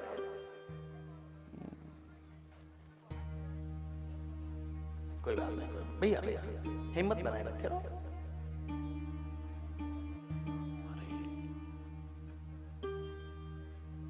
नारद जी ने कहा कि मैं वहां पर साधु के संग रहने लगा, और जब साधु के संग रहता तो वो खिलाते, और मैं माँ को भूल गया। क्योंकि हमारे गांव में, हमारे क्षेत्र की कहावत है कि भैया खाई मीठ की माई मीठ, तो माई न मीठ ऋतु खाई मीठ, माई न मीठ खाई मीठ। जो खिलाता है बच्चा उसी के आसपास रहता है। राम को भोजन कौन कराता था? कैकेयी। इसलिए राम हर समय कैकेयी के पास रहते थे, हर समय। कैकेयी अपने हाथों से भोजन कराया करती थी, अपने हाथों से। जानती हैं, इसलिए आज भी बहुत सारे ऐसे लोग यहाँ बैठे होंगे, जब माँ की याद करते होंगे तो माँ कम, दादी ज्यादा याद आती होंगी। क्योंकि पहले बच्चे माताओं की जब होते थे तो जल्दी जल्दी हो जाते थे, जो 1 2 3 होने थे, तो बच्चों को दादी पालती थी। दादी को ही मां मानता था। देखते नारद जी ने कहा, मैं बाबा के साथ रहता, और बाबा के साथ जब रहता तो खिलाते तो, लेकिन जब वो भजन में चले जाते तो मुझसे कहते, बेटा तू भी गा, और मुझे भजन गवाते रहते। मैं भजन गाता रहता, उन्हीं के साथ भजन गाता रहता, समय भजन में चला जाता। अब मुझे भजन गाते गाते आनंद आने लगा, और वो जो भजन गाते थे वो भगवान श्री कृष्ण के गाते थे। इतनी प्यारी प्यारी भजन श्री कृष्ण के गाया करते थे। उनकी चटकीले नेत्र, उनके घुंघराले बालों की चर्चा करते। नारद जी ने कहा, इतना मनमोहक चित्रण करते थे गुरुदेव भजन में कि मुझे लगता था मुझे मिल जाए तो मैं उनके साथ खूब खेलूं उनके साथ। उनको क्या पता था भगवान है। नारद जी ने कहा मेरे मन में। और कुछ दिन बाद नारद जी ने कहा, जब 4 महीना बीत गया तो बाबा जाने लगे, मैं लौट गया उनके सामने, बाबा हम भी चलेंगे। बाबा तो अपनी टीम बढ़ जाए भैया, हर व्यक्ति चाहता है। दुनिया में कौन है जो अपना समाज नहीं बढ़ाना चाहता? सुकृता पता, हमारे क्षेत्र में एक सज्जन की एक बार रात में चोरी करने गए, और चोरी करके लौट कर आ रहे थे, किसी ने दूर से चाकू फेंक कर मारा चोर को। चोर पीछे घूमा, घूमते घूमते अचानक चाकू नाक के ऊपर चली गई, नाक कट गई चोर की। जब नाक कट गई तो दूर गया, उसने सोचा कि अब बड़ी दिक्कत हो जाएगी, मैं बाहर निकलूंगा तो लोग पहचान जाएंगे कि चोर यही था। तो सुबह उठे, अपने गांव में बैठा और चिल्लाने लगा, अरे आनंद हो गया, आनंद हो गया। पूरे गांव के लोग इकट्ठा हो गए। क्या हो गया? उन्होंने कहा भगवान का दर्शन हो गया। कैसे दर्शन हो गया? उसने कहा मैंने अपनी रात में नाक कटा लिया, भगवान सामने आ गए। उसमें से 2 और तैयार हो गए। सही बताओ, भगवान मिले थे? हाँ, परम भक्त थे बेचारे, वो भी नाक कटा लिए। जब दोनों नाक कटाए, उनको दर्शन नहीं हुआ, बहुत नाराज हुए, कहे मुझे तो हुआ नहीं। इसने कहा शांत रहो, हम 3 लोग नक्कटे हो गए हैं, अब आओ पूरे गांव को नक्कटा बना लिया जाए। धीरे धीरे पूरा गांव नक्कटा हो गया, पूरे आसपास के और लोग नक्कटे होने लगे। राजा को पता चला, राजा ने बुलाया, राजा के पास सब गए। राजा ने पूछा क्यों नाक कटा रहे हो? पूरे देशवासियों को नाक कटवा? नहीं सरकार, ये नाक नहीं कटा रहे, भगवान के दर्शन करते हैं। राजा ने कहा पक्का सोच लो, नहीं तो फांसी दे दूंगा। उसने कहा नहीं पक्का है। और राजा की भी रात में कट गई। जब राजा की कट गई, भगवान का दर्शन, बहुत क्रोध में आया। उसने दूसरे दिन फांसी का आदेश दे दिया। सारे नक्कटा हाथ जोड़कर सामने खड़े हो गए, सरकार मेरी भी कटी है, आपकी भी कटी है, आइए मिलजुल करके एक नक्कटा समाज राष्ट्र बना लिया जाए। इसलिए नक्कटा राष्ट्र बन गया। अपने जैसा समाज बना लेना। बुरे के पास जाएंगे तो बुरा बन जाएंगे, अच्छे के पास जाएंगे तो अच्छा बनेंगे। वो अपने जैसा समाज बनाता है। और हुआ क्या? बाबा ने कहा नारद जी मेरे साथ चलो। नारद जी जाने को तैयार थे। माँ को पता चला, माँ बाबा के सामने आई, लौट गई। अरे बाबा मेरे बच्चे को ना ले जाओ, बुढ़ापी के सहारे हैं ये। परंतु नारद की बड़ी इच्छा थी। बाबा ने मना किया, हे बेटा नारद, अपने घर में माता पिता की सेवा ही भगवान का दर्शन कराता है, इसलिए तू माँ की सेवा कर। जब जाने लगे तो नारद ने कहा बाबा मुझे उन कन्हैया के दर्शन होंगे जिनकी आप भजन कराते थे? इतना तुतला कर नारद बोले। बाबा ने शीश पर हाथ फेर दिया, कहा किसी को हो न हो लेकिन तुझे जरूर होंगे। और नारद ने कहा कि गुरुदेव का जाना हुआ, जाने के कुछ दिन बाद ही मेरी माँ एक दिन सुबह सुबह गाय धोने गई, और गाय धोने गई तो वहां सांप बैठा था। मेरी माँ को सांप ने डस लिया। जब माँ को सांप ने डस लिया तो गांव के लोग तो रोने लगे। अब कैसा इसका जीवन होगा नारद का। लेकिन मैं तो प्रसन्न हो गया, अब संसार में कोई नहीं है जो मुझे रोकेगा। और मैं निकल पड़ा उसी भजन को गाते गाते। कहां निकला? वन की ओर। तैयारी बनाइए, थोड़ा घर से दूर करिए अपने को। घर से दूर करना पड़ेगा। घर में बने रहेंगे तो मन को घर से लगाए रहेंगे तो कभी राम नहीं मिलेगा। और माताओं बंधुओं, नारद जी का वन में जाना, तप करना, लगभग 70 साल की आयु बीत गई। और एक दिन ध्यानस्थ थे, परमात्मा की याद में रो रहे थे नारद जी, प्रभु अब तो जीवन बीतने को है, अब सभी बाल सफेद हो गए, दांत भी साथ छोड़ रहे हैं। हे प्रभु अब इतनी शक्ति नहीं होती कि उठकर सुबह सुबह स्नान करके आपका समय पर ध्यान कर लूं। ठाकुर कब कृपा करेंगे नाथ? हे ठाकुर आ जाओ नाथ, अब बड़ा विलंब हो रहा है। और ऐसा रुदन करते हुए विरह में परमात्मा के नारद बैठे थे। इसी बीच पूरा प्रकृति बदल गया, वहां का वातावरण बदलने लगा।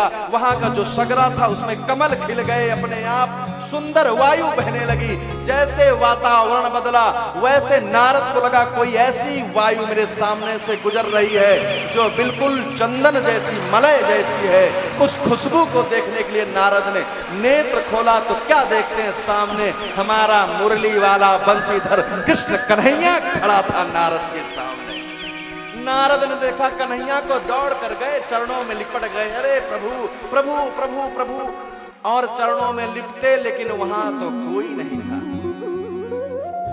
नारायण परा वेदा, नारायण परा मखा, नारायण परा योगा, नारायण परा क्रिया। हे नाथ, हे नारायण, आप तो संसार के सबसे बड़े योग हैं। कहां गए? क्योंकि नेत्र खोले तो कन्हैया थे ही नहीं सामने, कोई नहीं था। नारद इतना रोए, प्रभु आप सामने आए, मैं आपका चरण पकड़ा था नाथ, लेकिन चरण पकड़ने के बाद भी छुड़ाकर चले गए। इतना पापी। बहुत रो रहे थे, तब आकाशवाणी हुई, हे नारद बेटा, अभी तेरे पास इतनी पूंजी नहीं थी कि तू मेरा दर्शन कर लेता। अभी तेरे पास इतनी पूंजी नहीं थी तू मेरा दर्शन कर लेता। मैंने तो दर्शन तेरे गुरु के कहने पर तुझको दे दिया था, क्योंकि तेरे गुरु ने आशीर्वाद दिया था, तुझको राम मिलेंगे, तुझको कृष्ण मिलेंगे, तुझको नारायण मिलेंगे। इसलिए तू जिस भी चरित्र में चाहता था, तू चाहता था मैं कृष्ण रूप में आऊं, मैं तेरे सामने प्रकट हो गया था। यदि तुझे मुझे पाना है ना, तो और भज मुझे, और भज। अब तो गुरुदेव को याद करके नारद जी रोने लगे। कैसे मेरे गुरुदेव इतने श्रेष्ठ, जिनके कारण परमात्मा आ गए। और नारद ने कहा मैंने बहुत भजा, और भजते भजते वो 14वें कल्प के 14वें मनवंतर का अंतिम कलयुग चल रहा था। और नारद ने बताया, मेरे परमात्मा के भजन करते करते पृथ्वी, ये सृष्टि जल से लय हो गई, और मेरा शरीर भी छूट गया, और अगला जन्म हुआ तो मैं दासी पुत्र नहीं पैदा हुआ। भगवान को भजते गया तो मैं सीधा ब्रह्मा का बेटा बनकर पैदा हुआ, और ब्रह्मा का बेटा बनकर पैदा हुआ तो आप जानते हैं, एक बार केवल नारायण बोले, सामने भगवान आ गए और उन्होंने मुझे बीड़ा पकड़ा दिया। नारायण ने कहा, तूने बेटा इतना भज लिया है, अब जब जब तू बीड़ा बजाकर गा लेगा, तब तब मैं तेरे सामने आ जाया करूंगा। इसलिए जब जब मैं बीड़ा में स्वर साधता हूं, तब तब नारायण मेरे सामने आ जाया करते हैं। देखिए हम किस जाति में हैं, किस घर में हैं, ये माने नहीं रखता। परमात्मा को जात नहीं दिखती है। रविदास चमार थे, रविदास चमार थे, परमात्मा ने उनको मुक्त किया, उनको अपना धाम दिया, उनको दर्शन दिया। कबीर जुल्हा थे, कपड़े बुनते थे, उनको मुक्त किया, ब्राह्मण को नहीं पकड़ा। सदन कसाई मांस बेचता था, परमात्मा ने उसको मुक्त किया, ब्राह्मण को नहीं पकड़ा। इसलिए हे माताओं, जानती है नारद ने व्यास जी से क्या कहा, हे व्यास जी, अपनी बुद्धि मत चलाओ संसार में, अपनी बुद्धि यहां मत चलाओ, यहां बस इतना कर लो, जितना परमात्मा चाहते हैं वैसा बन जाओ, उसी में आनंद होगा। इसलिए बड़ी देर से बैठे हैं, आइए खड़े होकर आप भी निवेदन से कर लीजिए कन्हैया से, हे प्रभु, जैसे नारद जी कह रहे हैं वैसे मेरी भी आपसे अर्जी है, हे नाथ प्रेम से। ये मेरी अर्जी है, ये मेरी अर्जी है, मैं वैसा हो जाऊं जो तेरी मर्जी है, वैसा हो जाऊं जो तेरी मर्जी है। ये मेरी अर्जी है, ये मेरी अर्जी है, मैं वैसा बन जाऊं जो तेरी मर्जी है, वैसा बन जाऊं जो तेरी मर्जी है। लफ्जों का टोटा है, लफ्जों का। हे भैया, भगवान को संस्कृत का श्लोक नहीं प्रिय है, आपको भ्रम होगा, क्योंकि सूरदास तो अंधे थे, कैसे आता? कबीरदास कौन पढ़े लिखे थे? ए माताओं, भगवान को संस्कृत का श्लोक सुनाओ न सुनाओ, उनको तो केवल अपने अश्रु दे दो, बस। देखिए लफ्जों का टोटा है, लफ्जों का टोटा है, जिगर प्यारे का अश्कों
परमात्मा की याद में रोइए तो कहिए प्रभु अब तो मैं रो रही हूं, अब तो बारिश कर रही हूं, अब तो आ जाइए।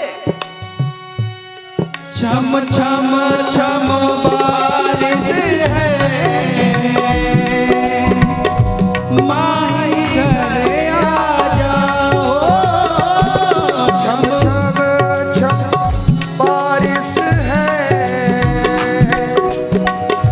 माही घर आ जाओ। छम छम छम बारिश है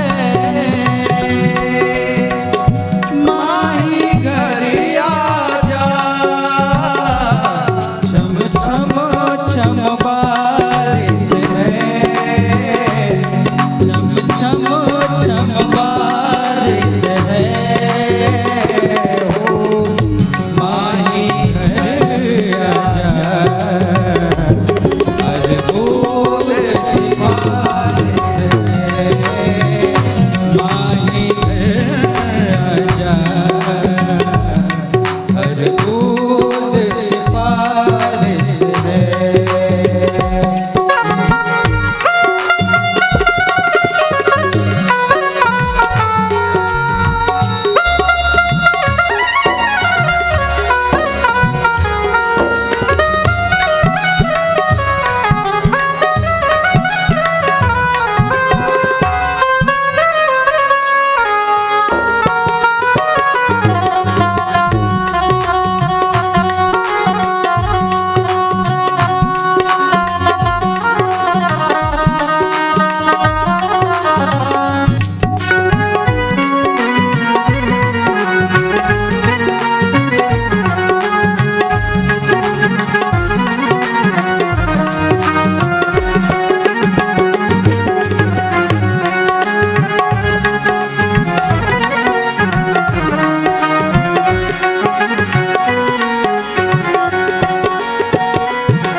जग रोक न पाएगा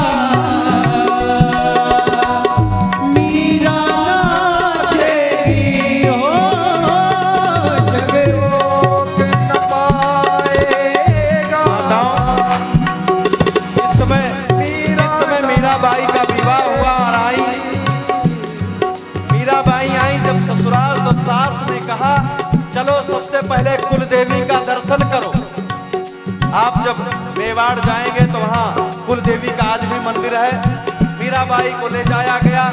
नई नवेली बहू थी, हाथ में कन्हैया को पकड़े थे। सासू ने कहा सर झुका। मीरा ने कहा ना, ये शीश तो केवल कृष्ण के सामने झुकेगा, दुनिया में और किसी के सामने नहीं झुकेगा। सास ने कहा मैं कहती हूँ। मीराबाई ने कहा तू नहीं, कोई कहे तो नहीं। सासू नाराज होकर एक भूत बंगला में रोक दिया। भूत बंगला में गई और मीरा जब कन्हैया को रखकर उनको बैठा करके नाचने लगी तो सारे भूत नाचने लगे। सारे भूतों ने कहा मैया आपके कारण तर गया।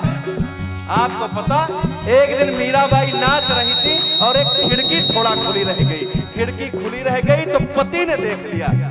पति गया, अगले दिन मीराबाई से कहा सुनिए मीरा आप बहुत अच्छा नृत्य करती हैं, नाराज ना होती तो मुझे नाच दिखा देती। मीराबाई ने कहा मेरी नाच मेरा नृत्य देखना इतना आसान नहीं है। पति ने कहा मेरी एक इच्छा तो पूरी कर दो। मीराबाई ने कहा आइए कल आपको नृत्य दिखाऊंगी। और जब मीराबाई अपने पति राजा भोज को नृत्य दिखाने लगी माताओं, तो आपको पता है राजा भोज उस नृत्य में इतने मग्न हो गए, वही नृत्य देखते देखते शरीर छोड़ दिए और मीरा के भजन के साथ मीरा के कन्हैया में विलय हो गए। उनका जीवन कन्हैया के साथ मिल गया। जग रोक न पाएगा मीरा नाचेगी हो। जग आएगा मीरा नाचेगी। जग रोक न पाएगा मीरा नाचेगी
प्रेम मोहब्बत इस सरल नहीं है। या तो आप परिवार को, स्वजनों को राजी कर लीजिए, या तो उस प्रियतम को राजी कर लीजिए, दो में एक ही हाथ आएगा। या तो भक्ति कर लीजिए या तो परिवार को राजी कर लीजिए। है इश्क बड़ी बाजी राजी कर दुनिया को, है इश्क बड़ी बाजी राजी कर दुनिया को, है इश्क बड़ी बाजी राजी कर दुनिया को, है इश्क बड़ी बाजी, है इश्क बड़ी बाजी राजी कर दुनिया को, या उसको कर राजी, राजी कर दुनिया को,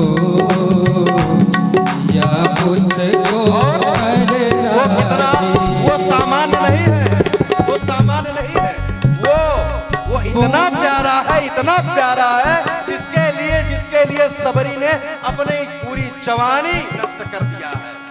वो इतना प्यारा है, चांद कहे उससे हो, वो इतना प्यार हे माताओं, जानती हैं अहिल्या को श्राप होने के बाद गौतम ऋषि चले जाते कोई बात नहीं थी, लेकिन जनक जी ने गौतम ऋषि के बेटे सदानंद को पत्र दे दिया, आ जाओ तुमको अपने यहाँ पुरोहित बना लूंगा। वो भी माँ को छोड़कर चला गया। हे माताओं, ये संसार छोड़कर चला जाएगा। जिस दिन बड़ा पप आ गया तो आपकी गोद को छोड़कर जाकर के बड़ा पद पकड़ लेगा। बेटा कितना पाल रही हो, विदेश जाकर बस जाएगा, लेकिन मेरा ये कन्हैया विदेश में भी रहेगा तो दौड़ कर आ जाएगा जब जब आप पुकारेंगे। वो इतना प्यारा है, चांद कहे उससे हो, वो इतना प्यारा है, चांद कहे उससे, वो इतना प्यारा है, चांद कहे उससे, वो इतना प्यारा है, वो इतना प्यारा है, चांद कहे उससे, तो चांद हमारा है, चांद कहे उससे, तो चांद हमारा है। ये मेरी अर्जी है, गाते गाते बैठते रहिए। ये मेरी अर्जी है, मैं वैसा बन जाऊं जो तेरी मर्जी है, वैसा हो जाऊं जो तेरी मर्जी है, मैं वैसा हो जाऊं जो तेरी मर्जी है, मैं वैसी हो जाऊं जो तेरी मर्जी है। बोले बाके बिहारी लाल की जय हो। आप जानते हैं इस भजन के बीच में मुझे एक बात याद आ रही थी बहन।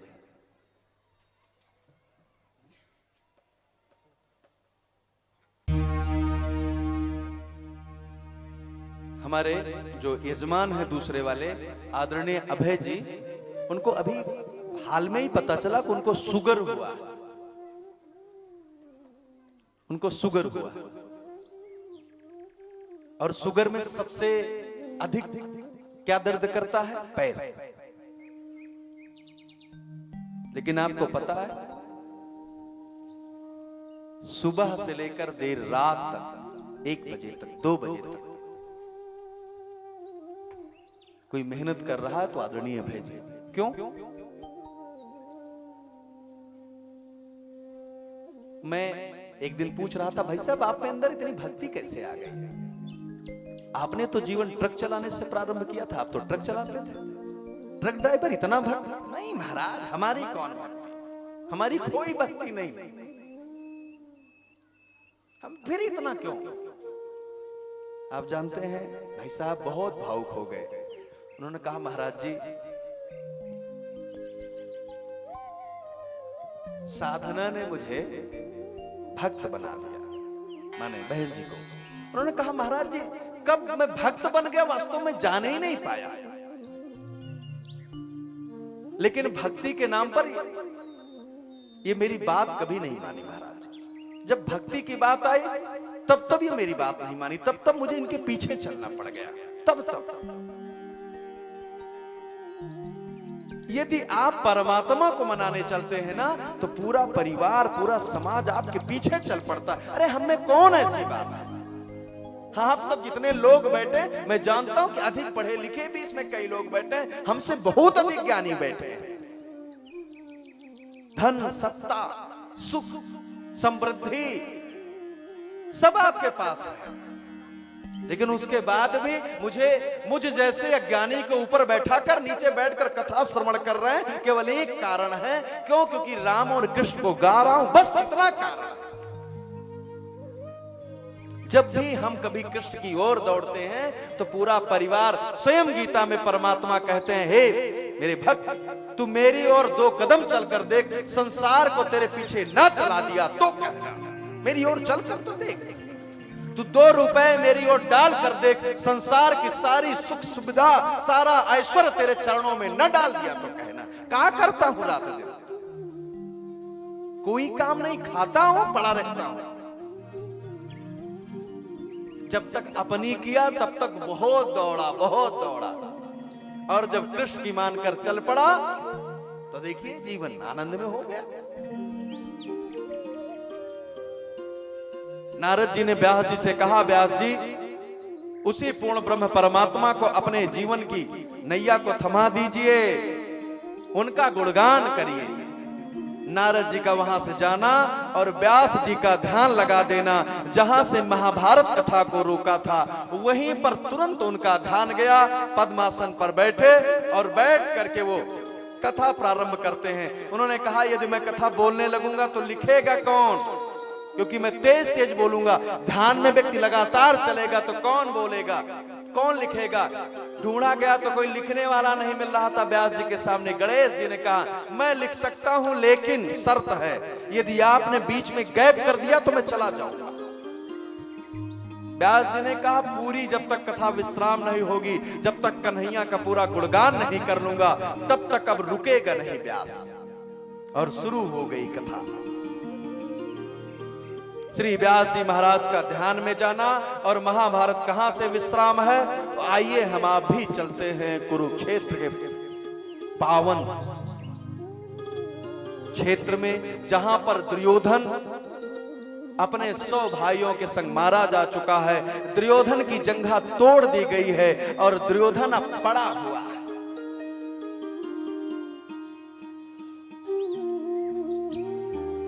पांचों पांडव भगवान श्री कृष्ण के साथ युद्ध विश्राम हो गया था, अपने अपने कैंप में गए सोने के लिए, और इधर दुर्योधन पड़ा रो रहा था। क्यों रो रहा था? क्योंकि जहां वो पड़ा था चारों तरफ नरभक्षी पशु दौड़ रहे थे, उसके आसपास इतनी लाशें गिरी थी, 18 अक्षौणी सेना का इतनी लाशें आसपास पड़ी थी। कहीं कुत्ते दौड़ रहे हैं, कहीं सियार दौड़ रहे हैं, कहीं किसी का केवल हाथ कटा चिल्ला रहा है आदमी, और उधर से सियार पकड़कर खींच कर ले जा रहा है। आसपास करुण क्रंदन हो रहा था। कहीं गिद्ध नोच रहे हैं, मानव के शरीरों को। कहीं कोई विधवा अपने पति के शीश को पकड़कर रो रही है, चारों तरफ करुण क्रंदन चल रहा था। दुर्योधन रोए जा रहा था, रोए जा रहा था। हाय हाय, जंघा टूट गई थी। उसका मित्र अश्वत्थामा रात में अपने मित्र से मिलने आया। जब मित्र से मिलने आया, जैसे दुर्योधन को रोता देखा, दौड़कर लिपट गया जाकर, भैया दुर्योधन तू इतना रो रहा, इतना दर्द हो रहा, चल तुझको लेकर के चलता हूं किसी डॉक्टर के पास, तो ठीक हो जाएगा। दुर्योधन ने कहा, अब मुझे कोई डॉक्टर नहीं बचा सकता। और हे अश्वत्थामा, मैं वीर हूं, मैं क्षत्रिय कुल में जन्मा हूं, युद्ध करना मेरा कार्य है। मैंने युद्ध किया, तो तू रो क्यों रहा है? चोट लग गई? नहीं, चोट से क्या, जब युद्ध करेंगे तो चोट ही लगेगी ना, तो भैया रो क्यों रहे? दुर्योधन ने कहा, मैं इसलिए रो रहा हूं कि मैं 100 भाइयों में 100 मारे गए कौरव, और वो 5 पांडवों में 5 के 5 जिंदा रह गए। ये दुख है मुझे, 5 के 5 जिंदा रह गए। अश्वत्थामा ने कहा, मित्र ये तो तुझको लगता है कि 5 पांडवों में से कोई एक मर जाएगा तो तुझे आत्म शांति होगी, तो मैं अश्वत्थामा वचन देता हूं कि तुझको 5 पांडवों के शीश को काट कर ला कर दूंगा। मुस्कुराया दुर्योधन, अरे हे अश्वत्थामा, तू भी एक दिन का सेनापति बना था, क्या कर लिया था वहां? अश्वत्थामा ने कहा, कुछ भी हुआ, लेकिन मैं मित्र कहता हूं तो बस आज की रात प्राण को रोक लेना, सुबह सूर्योदय से पहले 5 पांडवों के शीश को ला करके दूंगा। अश्वत्थामा निकल पड़ा, और इधर 5 पांडव जब लेटने गए तो भगवान श्री कृष्ण पहुंच गए। ए युधिष्ठिर, कहां जा रहे हो? युधिष्ठिर ने कहा, सरकार, कन्हैया युद्ध लड़ते लड़ते इतनी थकान हो गई कि सोने का मन कर रहा। कन्हैया ने 5 पांडवों को डांटा, अरे जिस समय देश में विपत्ति हो, कोई भी मेडिकल सेंटर खाली ना हो, चारों तरफ लाश ही लाश पड़ी हो, उस समय उस देश का राजा सो जाए। कितनी लाशें पड़ी हैं, कितने यहां पर हाथ कटे हुए, पैर कटे हुए, चारों तरफ हमारे देश के लोग पड़े हैं। तुम सोने की बात करते हो?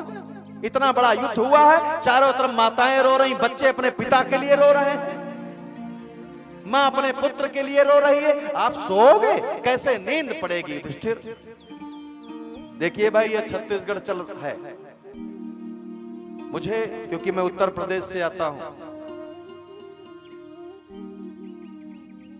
मैं किसी पार्टी का व्यक्ति नहीं हूं, लेकिन फिर भी मैं निवेदन करूं, जिस समय यह कोरोना काल अपने वेग में था ना उत्तर प्रदेश में, आप जानती हैं उत्तर प्रदेश का जो मुखिया है, उसकी सरकार के कई मंत्रियों को हो गया कोरोना, लेकिन उस बाबा को नहीं हुआ। हमारे प्रदेश का बाबा कभी सुबह नोएडा रहता था तो शाम को काशी पहुंच जाता, रात दिन सेवा किया, रात दिन योगी ने सेवा किया, पूरे क्षेत्र की, पूरे उत्तर प्रदेश की इतनी सेवा किया, इतनी सेवा उस बाबा ने किया। हम सब गौरव अनुभव करते हैं। राजा हो तो वास्तव में योगी आदित्यनाथ जैसा हो, रात दिन मेहनत किया, एक मिनट के लिए भी नहीं डरा कि मैं मर सकता हूं, रात दिन दौड़ा।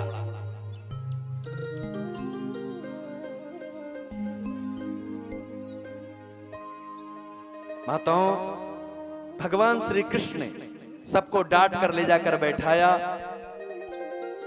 सारे पांडव बैठ गए, कृष्ण बैठे, और आपस में चर्चा होने लगी, कल प्रातः होते ही देश में कौन सा संविधान लागू किया जाएगा, कल क्या क्या कार्य किया जाएगा। और इधर अश्वत्थामा निकला और जाकर के एक वृक्ष के पास बैठ गया, और बैठकर सोचने लगा कि 5 पांडवों को कैसे मारूं। तब ध्यान कर रहा था, उसी समय घटना घटी। क्या? उसके सामने कौवा गिरा, मर करके कौवा गिरा। एक बार गिरा, ध्यान नहीं गया। दूसरी बार जब 3-4 कौवे गिरे तो ऊपर देखा तो क्या देखता है कि कौवे बैठे सो रहे थे और उल्लू ने कौवों की गर्दन को पकड़ पकड़ कर मड़ोड़ रहे हैं। उल्लू जानते हैं उल्लू? Thanks for watching. वीडियो पसंद है तो इसे लाइक।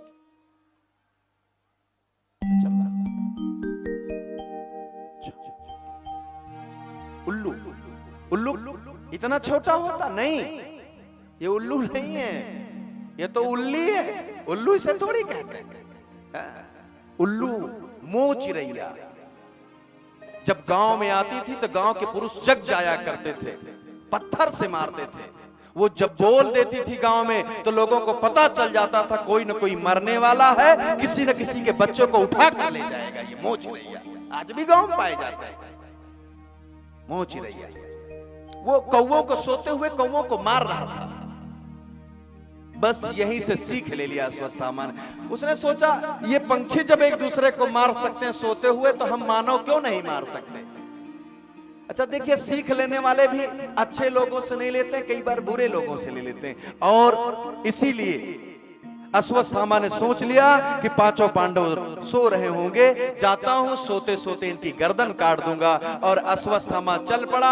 उधर कृष्ण पांचों पांडवों को लेकर चर्चा कर रहे थे और पांचों पांडवों के द्रौपदी से जन्मे 5 बेटे, जो हर पति से वैसा ही हूबहू वैसा ही बेटा जन्मा था। भीम का बेटा भीम जैसा, युधिष्ठिर से जो द्रौपदी को बेटा था युधिष्ठिर जैसा था, नकुल से नकुल जैसा, अर्जुन से अर्जुन जैसा। 5 बेटे, पांचों अपने अपने पिता की सेवा में गए। और जब बेड पर पहुंचे तो बेड पर पिता नहीं थे, इसलिए पांचों बच्चे अपने पिता के इंतजारी पर पिताजी के बेड पर लेट गए। और इधर अश्वत्थामा का जाना कैंप में, पीछे से पर्दा फाड़ करके घुसना और अंदर जाना तो पांचों पांडवों के बच्चे क्योंकि पिता जैसे थे तो उनकी गर्दन को काट देना और सबके शीश को पकड़कर पांचों के एक हाथ में उनके बालों को केसों को पकड़कर लेकर दौड़ना। रक्त बह रहा, दौड़ा लेकर दुर्योधन के पास। मित्र तू जीवित है ना? हे मित्र तू जीवित है ना? जीवित है ना? दुर्योधन ने कहा हां मित्र जीवित हूं। ले देख मैं पांचों पांडव की गर्दन काट लाया। दुर्योधन ने कहा तू झूठ बोल रहा है, पांचों पांडवों को कोई नहीं मार सकता। क्यों?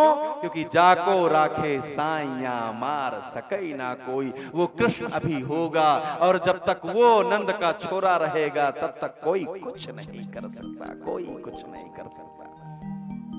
अश्वत्थामा ने कहा मित्र तो देखना नहीं चाहेगा? हाँ दिखा दिखा।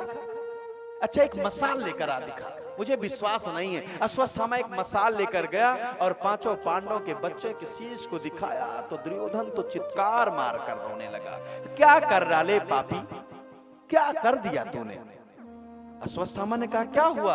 अरे ये पांचों पांडव नहीं बल्कि उनके बच्चे हैं। अरे तूने तो महापाप कर दिया। तू जानता है यही हमारे कुल पीढ़ी के अंतिम बच्चे बचे थे। अरे जब ये अपने पिता को पांडवों को जल देते ना तो मुझे भी यही जल देते। अब जल कौन देगा? हम सबकी आत्मा ऐसे तड़पती रह जाएगी। कोई जल देने वाला तूने नहीं छोड़ा, क्या कर डाला तूने? और इस दर्द में दुर्योधन हाथ पैर पटक करके प्राण को छोड़ दिया। शरीर जैसे छूटी वैसे अश्वत्थामा डर गया, वहीं बच्चों की मुंडियों को छोड़ा और भगा तो इधर द्रौपदी को लगा कि अभी तक हमारे बच्चे लौट कर क्यों नहीं आए। और द्रौपदी जैसे ही युधिष्ठिर के कैम्प में प्रवेश की वैसे मां ने अपने बच्चे की कटी हुई धड़े को देखा। और कोई मां अपने बच्चे के कटे हुए धड़े को देखे तो कैसे देख सकती है? मां द्रौपदी चिल्लाई थी अर्जुन हे कृष्ण क्या करा दिया आपने, क्या करा दिया? कन्हैया अभी अब तू क्यों सो गए, कहां चले गए? मेरे बच्चे को मुझसे जुदा क्यों कर दिया? कन्हैया तो बैठे थे पांचों पांडवों के संग दौड़े से। द्रौपदी ने कन्हैया को देखा तो पतियों की तरफ नहीं दौड़ी, जाकर लिपट गई। जीवन भर साथ देने का वादा किया था और मेरे बच्चों को मुझसे दूर कर दिया कन्हैया। अर्जुन गांडीव कहां चला गया?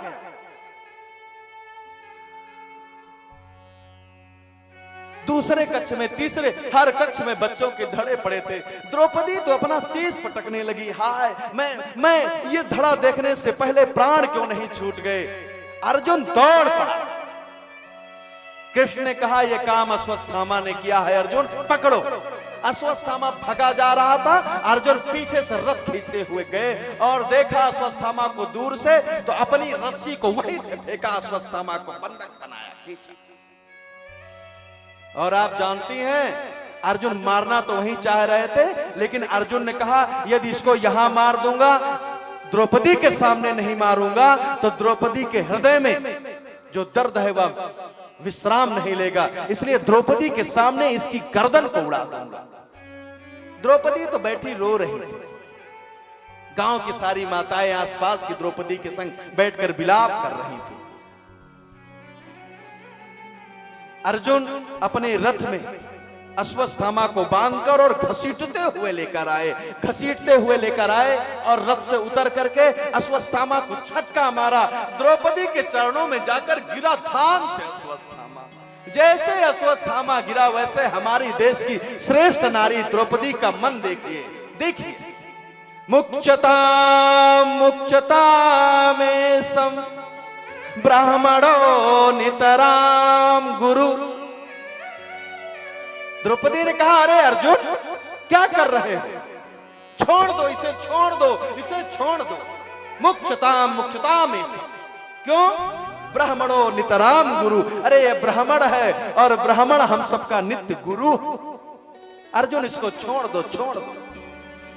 हे अर्जुन ने कहा द्रौपदी कैसी बात करती हो, इसने तुम्हारे 5 बेटों की गर्दन को उड़ाया, इसको मार दिया जाए। द्रौपदी ने कहा आज बेटे के मरने के बाद मैं पुत्र शोक में गई, आज जान पाई कि दर्द क्या होता है जब अपने खोते हैं। तो मैंने इतना बड़ा युद्ध तो करा दिया, युद्ध तो द्रौपदी के कारण हो गया था, क्योंकि इंद्रप्रस्थ में जिस समय राजसूय यज्ञ चल रहा था, दुर्योधन चला जा रहा था और उसने पत्थर समझकर जल पर पैर रख दिया, वो जल में चला गया, तो द्रौपदी ने छत से कह दिया था अंधी का बेटा अंधा होगा, इसी कारण युद्ध हो गया था। बस माताओं बोलने से पहले बार बार विचार करो, द्रौपदी के कारण ही युद्ध हुआ। द्रौपदी कह रही है अर्जुन आज जान पाई। आप जानते हो अर्जुन मैं तो जी लूंगी, लेकिन सोचो कि इसकी मां कैसे जिएंगी यदि इसको मार दोगे तो, क्योंकि इसका पिता तो मां द्रोणाचार्य तो मारा जा चुका है, कृपि का पति तो मारा जा चुका है द्रोणाचार्य। यदि पुत्र भी मर गया तो बिना पति बिना पुत्र के कैसे गुरु माता जीवित रहेंगी। हे अर्जुन सोचो जरा, ये उस गुरु का पुत्र है जिस गुरु ने अपने पुत्र को ज्ञान नहीं दिया। अर्जुन तुझको सारा ज्ञान दिया, अपने पुत्र को कोई ज्ञान नहीं दिया, तुझको सारा ज्ञान दिया, तू अपने उस गुरु के पुत्र को मार दोगे? नहीं अर्जुन, मुक्षता में सम, छोड़ दो।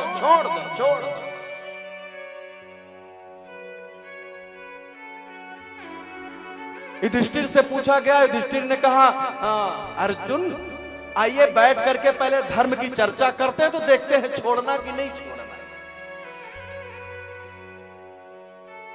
भीम ने कहा नहीं, पटक कर मार डालो, 1 मिनट छोड़। भीम तो बिल्कुल राजी नहीं, मार डालो इसको। नकुल को क्योंकि सबसे अधिक प्रेम करती थी द्रौपदी, तो नकुल भी द्रौपदी से ज्यादा लगे रहते थे, तो जो द्रौपदी ने कहा वही नकुल ने बोल दिया। लेकिन सहदेव ने कहा नहीं, मार दिया जाए सब।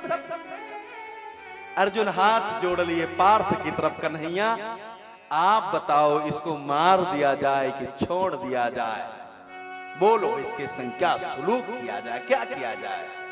कन्हैया ने जब अर्जुन को देखा तो कन्हैया ने बहुत प्यारा श्लोक बोला, मत्तम प्रमत्तम उन्मुत्तम सुप्तम बालम स्त्रियम जड़म। कोई छोटा बालक हो, स्त्री हो, जड़ बुद्धिहीन हो, प्रपन्नम विरथम, रथ पर ना बैठा हो, नीचे खड़ा, भीतम डरा हो, ना रिपुम हंति धर्मवित। ऐसे ऐसे दुश्मन को नहीं मारना चाहिए जो तैयार ना हो, जिसके हाथ में लड़ने के लिए कोई अस्त्र शस्त्र ना हो, जो डरा हो, जो रथ पर ना बैठा हो, कोई स्त्री सामने हो तो मारना नहीं चाहिए। तो अर्जुन ने कहा आप ये कहना चाह रहे कि इसको छोड़ दूं? कन्हैया ने कहा नहीं नहीं, ऐसा नहीं, अताताई बधारना, अताताई को मार देना चाहिए, लेकिन ब्रह्म बंधुर ना हंतव्यम, ब्रह्म के बेटे, ब्राह्मण के बेटे को मारना नहीं चाहिए। अर्जुन ने कहा कन्हैया आप गोल मोल बात कर रहे हैं, आप कह रहे हैं दुष्टों का संहार करो, लेकिन आप ही बोल रहे हैं जीवों पर दया करो, तो जीव क्या दुष्ट नहीं है? भाई जीव दुष्ट भी तो जीव ही है। अर्जुन से कन्हैया ने कहा ब्राह्मण को किसी सभा से लात मारकर निकाल देना मृत्यु के समान है। उसके पास जो धन हो छीन करके लात मार दो या उसको मुंडन कर दो, उसका बाल बना दो, उसके लिए मृतक समान है। तब अर्जुन ने तलवार उठाई और अश्वत्थामा के शीश पर लगाते हुए बाल बना दिया और एक लात मारा, भाग जाए यहां से। निकला अश्वत्थामा। अश्वत्थामा अपमान महसूस करके वहां से सर झुकाकर जा रहा था, वहां से निकला, लेकिन इधर सांझ बीती, रात्रि जा रही, क्योंकि सुबह की घटना है, सांझ आना दूर जा रहा है। और कन्हैया का मन इतना द्रवित हो गया था, इतना दुखी हो गया था, क्योंकि उनका स्वयं का भांजा पहले अभिमन्यु मारा जा चुका था और अब ये 5 भाई मारे गए। कन्हैया ने कहा युधिष्ठिर रात में सारी चर्चा हुई है, इसलिए मैं अब जाऊंगा, अब रुकूंगा नहीं। कुंती बुआ बैठे थे, कुंती के सामने प्रणाम करके कन्हैया जाना चाह रहे थे और एक घटना विशेष हुई। क्या हुई? माताओं, जिस समय अश्वत्थामा जा रहा था तो वहां द्रौपदी रो रही थी, ये माताएं भी बैठकर रो रही थी। एक बात मैं आज तक नहीं समझ पाया, विवेक जी आप समझ पाए हो तो बताएं। ये जो माताएं हैं जब कभी रोती हैं तो ये रोती कैसे, मैं नहीं जान पाया। इनके घर में कोई, अपने घर में कोई गया हो शरीर छोड़कर तो रोती भी है तो बप्पा मर गए बप्पा, और तब तक कोई आ गया तो वे अपने बेटे को आवाज भी दे देंगे रोते रोते, रमेश फूफा आए हैं, कुर्सी दे दो, बैठे पानी पीने को दो, बप्पा मर गए।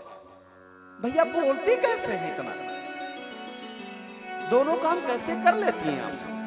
बिटिया की विदाई में माँ को देखो, बिटिया को पकड़ कर रो रही है, तब तक बेटा या अम्मा मिठाई वाली चाबी का, भैया मिठाई की चाबी मैंने पीछे रखी है, ले लिया जाए।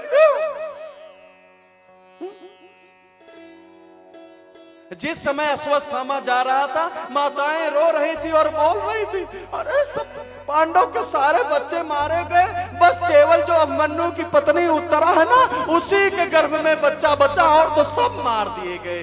यही बात अश्वत्थामा ने महिलाओं से सुन लिया वहां के, और जब दूर पहुंचा अश्वत्थामा, ब्रह्मास्त्र का संधान किया। उधर कन्हैया के जाने का समय था, इधर दूर पहुंच करके अश्वत्थामा ने अपने बाण को उठाया और छोड़ दिया वहीं से। कहा के लिए? उत्तरा के गर्भ के लिए छोड़ा। और जब उत्तरा के गर्भ के लिए छोड़ा, उधर उत्तरा दूर बैठी रो रही थी, और जब रो रही थी इसी बीच उनके पेट पर उनको लगा कि कोई ऐसा अंगारा आ रहा है कि मेरा गर्भ नष्ट कर देगा। भागी वहां से। हे माताओं, ना वो दादी कुंती के पास गई, ना वो अपने ससुर युधिष्ठिर के पास गई, ना अर्जुन के पास गई, किसी के पास नहीं गई, ना द्रौपदी के पास गई, ना सुभद्रा के पास गई। जानती है कहां गई? जब कष्ट आया तो परिवार वालों के पास नहीं गई, सीधा कन्हैया के पास। पाहि पाहि महायोगिन देव देव जगत पते। हे जगत के पति, हम आपके शरण में हैं नाथ, हे कन्हैया बचा लो हमें, हे कन्हैया बचा लो हमें। कन्हैया ने ध्यान किया तो देखा कि ब्रह्मास्त्र पीछे पड़ा हुआ। उत्तरा चिल्लाए जा रही तो चरणों में पड़ गई। द्रौपदी तो कन्हैया को विदा कर रही तो द्रौपदी पीछे खड़ी हो गई। कुंती पीछे हट गई, पांचों पांडव पीछे हट गए। क्या हो रहा है? उत्तरा गिर पड़ी चरणों में। और उत्तरा कौन है? कृष्ण के सबसे प्रिय भांजे अभिमन्यु की पत्नी है। आपको पता है कन्हैया सबसे अधिक यदि प्रेम किसी को अपने जीवन में करते थे तो अपने बच्चे अभिमन्यु को करते थे, क्योंकि अभिमन्यु को अपना शिष्य मानते थे। अभिमन्यु को उन्होंने ऐसा ज्ञान दिया था, ऐसा तेजस्वी बच्चा अभिमन्यु था। और जिसको प्रेम किया जाए उसका वो यदि न रहे तो उसका परिवार भी कितना प्रिय लगता है। उत्तरा रोए जा रही थी, कन्हैया ने तुरंत सूक्ष्म शरीर से इस शरीर को छोड़ा और वो तुरंत उत्तरा के गर्भ में प्रवेश कर गए। उत्तरा के गर्भ में गए तो जो उत्तरा का गर्भ का बच्चा था वो तो बिल्कुल जल रहा था उस वेग से, उस अग्नि से। कन्हैया ने ऐसा जोर का अपना गदा घुमाया, इतना जोर से गदा घुमाया, इतने तेज गदा घुमाया कि जो अग्नि उसको जला रही थी वो सारी अग्नि की जो तीव्रता थी उसी गदा में रुक जाती थी। भागवत जी में एक स्थान पर है चक्र घुमाया, एक स्थान पर है गदा घुमाया। लोगों ने कन्हैया से पूछा क्या घुमाया?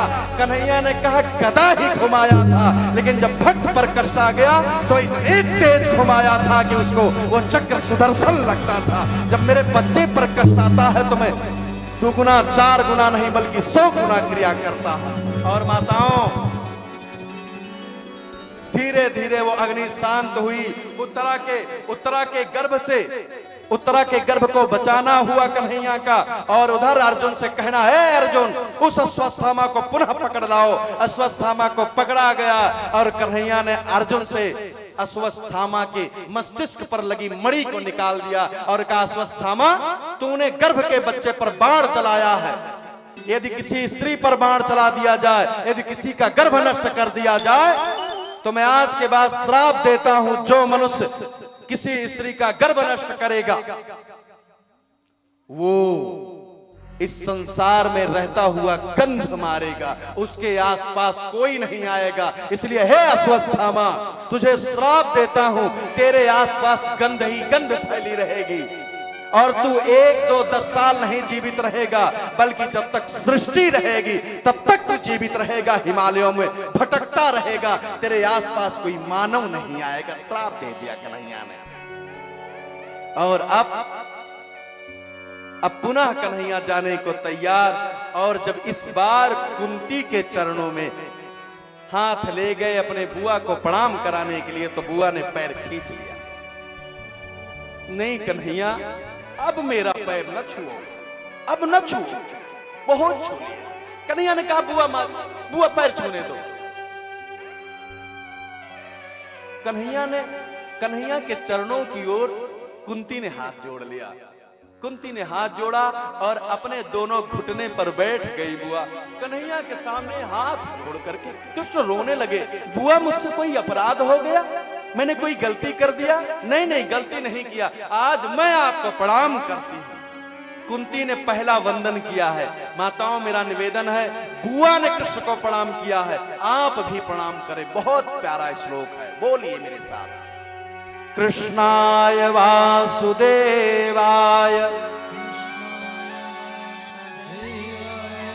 देवकी नंदनाय च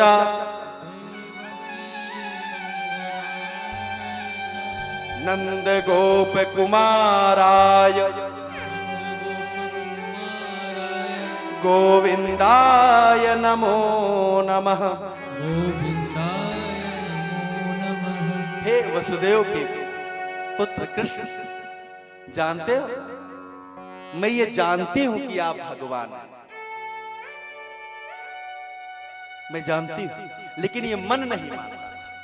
लेकिन आज मैंने उत्तरा के गर्भ को बचाने के बाद अब मेरे मन ने मान लिया, इसलिए मैं आपको प्रणाम करती हूं, मैं आपको प्रणाम करती हूं।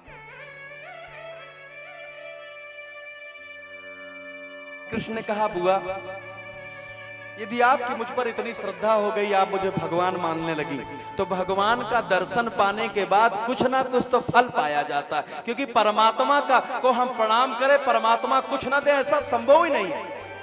एक बात आप सबसे निवेदन करूं कथा में, मंदिर में जाया करिए तो कुछ मांगा ना करा करिए। आप मांग लेते हैं तो आप छोटे हो जाते हैं। मां से बच्चा यदि मांग कर पाता तो क्या पाता? भगवान तो स्वयं कहते हैं, प्रति उपकार करो का तोरा, सन्मुख होई न सकत मन मोरा। केवट उतर दंडवत कीन्हा, प्रभु सकुचई यही नहीं कछ दीन्हा। क्या दे दूं मैं, क्या दूं इसको अपने बच्चे? केवल प्रणाम आप कर लेती। आप जब भवानी शंकर मंदिर में जाकर प्रणाम करते हो तो परमात्मा सोचते क्या दूं इसको मैं, क्या दे दूं मैं। इसलिए छोटा कहीं ना मांग लें आप, बस उनको प्रणाम किया करें और कहा करें जो आपको अच्छा लगे दीजिए, जो आपको अच्छा लगे। कन्हैया ने कहा बुआ कोई वरदान मांग लो। बुआ ने कहा हां। कन्हैया आज एक वरदान मांगती। कन्हैया कहा बुआ मांगो। हे कन्हैया देना है तो विपदा संतु। हे कन्हैया यदि आपको देना तो मुझे विपत्ति दे दीजिए, मुझे कष्ट दे दीजिए। तत्र तत्र जगत गुरु, कहां हर एक स्थान पर मैं जैसे कदम बढ़ाऊं वैसे मेरे जीवन में विपत्ति आ जाए।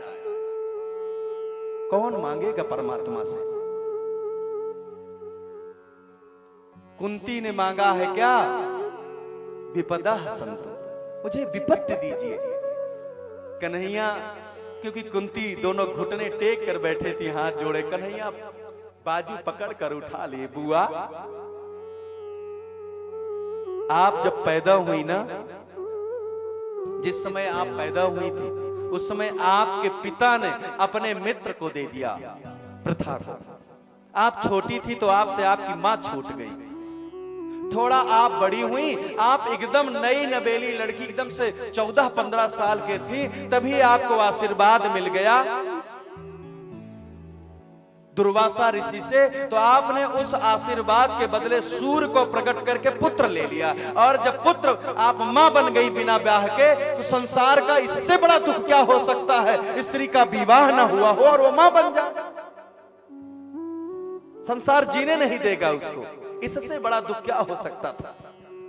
और इतना ही नहीं बुआ, बच्चा तो चलो बच्चा हो गया, फिर आपने अपने हाथ से एक पिटारे में बंद करके उसको आपने यमुना जी में डाल दिया था। इससे बड़ा दुख और क्या हो सकता है? कोई मां अपने बच्चे को नदी में फेंक दे। बुआ, जब आपका विवाह हुआ तो पांडु के संग हुआ, ऐसे पुरुष के साथ हुआ जिसको पीलिया पहले से थी। अब पीलिया होने के बाद भी उसने दूसरा विवाह कर लिया, मादरी आ गई।